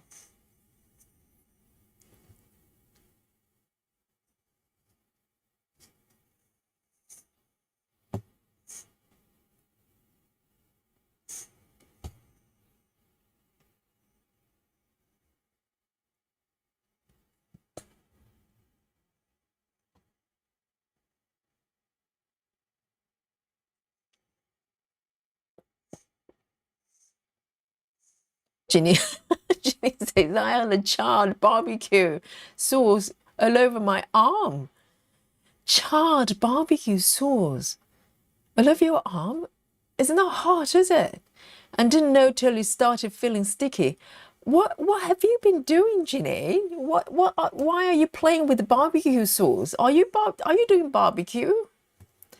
And why are you stitching at the same time when you're barbecuing? What is happening without Janine there? I'm really worried. Janine is playing with barbecue sauce while stitching. Oh, you mean afterwards? Afterwards. Oh dear. Dear, oh dear. Where am I exactly, Janine? I don't know where I am. 1, 2, 3, 4, and this one. There's so many path threads. Yeah. Okay, 1, 2, 3, 4. Okay, 1, 2. There. Oh, it's not easy. I feel like a hairdresser right here.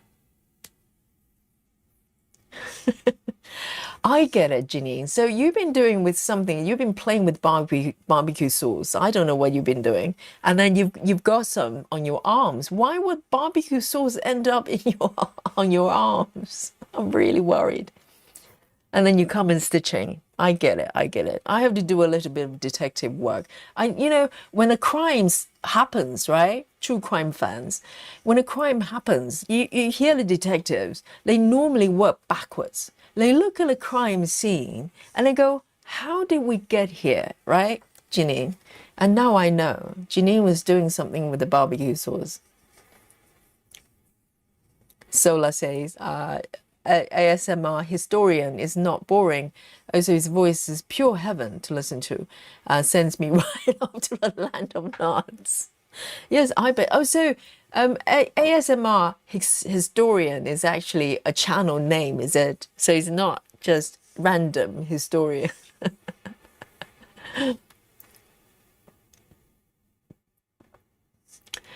Travis says, Tia called Kumari our stitching goddess. Oh, Travis, who am I then? You know, Tia, bring Tia forward. I demand answers, you know?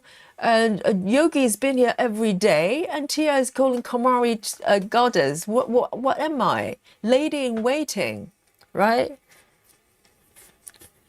Oh, seriously, you know? The competition just never ends with Kumari. She stitches like light years ahead, faster than Yogi. And now she's a goddess.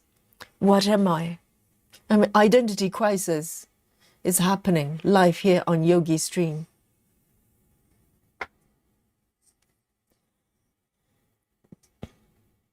Ginny says, I made barbecue chicken for dinner. I really shouldn't do any food. Why sometimes, yes, we all hear about, we all remember the baking situation, okay, the cookie exchange. Those terms, those words should not be uttered again as long as Janine shall live.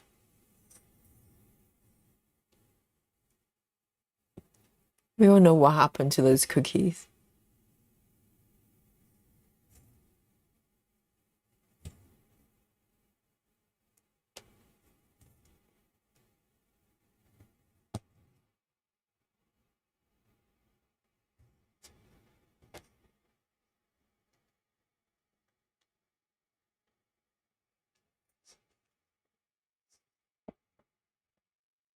Oh, there you go. Okay, Travis, you're off the hook now. Travis says you are our queen. Okay. But I think goddess is probably higher level. I'm still jealous. Okay, I can settle with the queen. I can settle with the queen. Okay. Yes, you're off the hook now. Oh, Tia, yes, you can rest and no problem. No problem.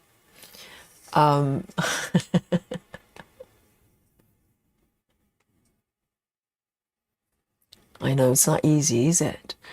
Okay, so I'm gonna take another strand of this one. Oh dear, 12:30.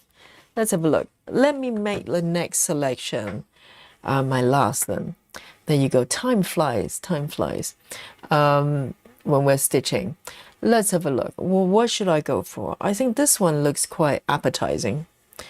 But I think there are probably only a couple of stitches. Maybe only one stitch. This one. Indeed, just one stitch. Okay, this is the last stitch. This is the highlight of the entire stream. Janine says, I shouldn't use barbecue grill either. You have a barbecue grill. What does it look like? It's like in the kitchen. I thought barbecue grill was supposed to be outdoor cooking. Janine says, I had to get my husband to turn it on correctly because all I could smell was gas. What have you two been doing, Janine? You've been playing with fire. And Janine says, I probably would have blown myself up if he didn't come to the rescue. Guys, chat. We need to have a word with Janine, shouldn't we? Yes, baking is one thing. But now, Janine and the husband, they're playing with fire. Seriously. Explosion is not part of the stitching experience, okay? We don't need that. And where am I? I lost my needle. Have I, what am I doing? Yes, 1, 2, 3 is this one. This is my last stitch, okay? I just got sidetracked by Janine. Do not blow yourself up, okay? That's not ideal, all right? Let's stay away from the barbecue grill. Can we do that, please? The last stitch.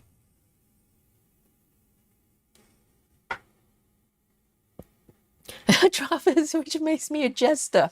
It's not bad. It's not easy.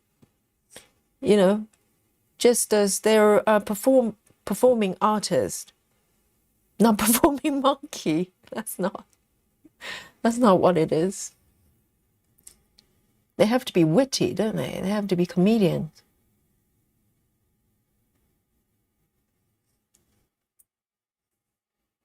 Oh, Janine, you're doing outdoor. Because it's nice and warm, you're doing barbecue, are you? Oh dear, yes, stay out of the kitchen or any cooking equipment. Great advice, Grace. Oh dear. Yes, I need Janine. I need Janine here to watch Yogi, okay? No barbecue grill accident, okay, please. Here we go. Oh, this is beautiful. I love it. And this is what I've done today. It's quite subtle, but I think that I made a lot of progress. And so this piece, guys, if you weren't here in the beginning, this is what I'm stitching today. Isn't that gorgeous? And there's a little green bird, canary on the left here. I've completed one. Let me show you. Can you see that? It's a little one on the left. There's another one to the right. But I don't want to stitch it until I get to this point. I want to kind of follow the flow of the diagonal shape there. But this is what I've been stitching today. There's a beautiful kitty by the sewing machine as well. I really love it. And of course, I will be sharing with you my stitching, my number of stitchings today. Lynn says 326. Here we go. Lynn has come forward hot with guess my stitches, feedback here. Okay, 326. Lynn, I know you love Yogi, but that's probably a little bit generous, isn't it? I think the chat would agree. And of course, I am going to show you. Alisa says 2, 3, 4 or 5 million. Oh, Alisa is always correct. Alisa has been the Guess My Stitches winner for the last few days. 5 million, 3 million, very close, very close. And of course, I'm going to share the number with you, okay? Let me just zoom out a little bit. I know 5 million is pretty close, okay? And Grace says 249. I'm not going to guess. I would be happy to more than 60. The bar is pretty low here, okay, guys? This is not Komari's channel, all right? Managing the expectations. Are you ready, guys? I'm going to count down to 3, 2, and 1. Go. Yogi, go. Yes! The grand total of the stitches Yogi has completed is almost 5 million. It's 144. Yes, round of applause for Yogi. Yes, Janine is 180, is the closest. And Janine knows, and she knows how it goes. 144. But for this way of stitching, is actually not bad at all. Considering my breaking record was 60 stitches.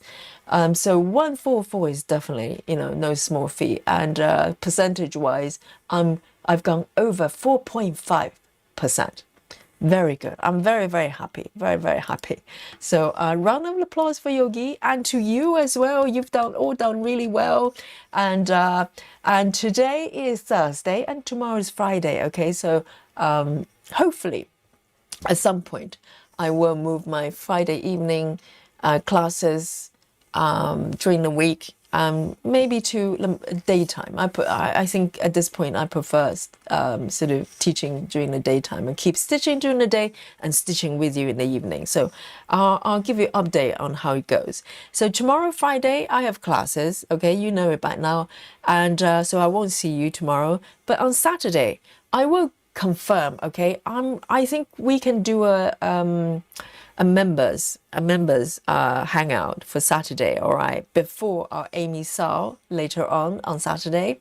So that is still definitely on the timetable there, and I'll confirm on Saturday. At the moment, it looks clear right now, and I'll let you know.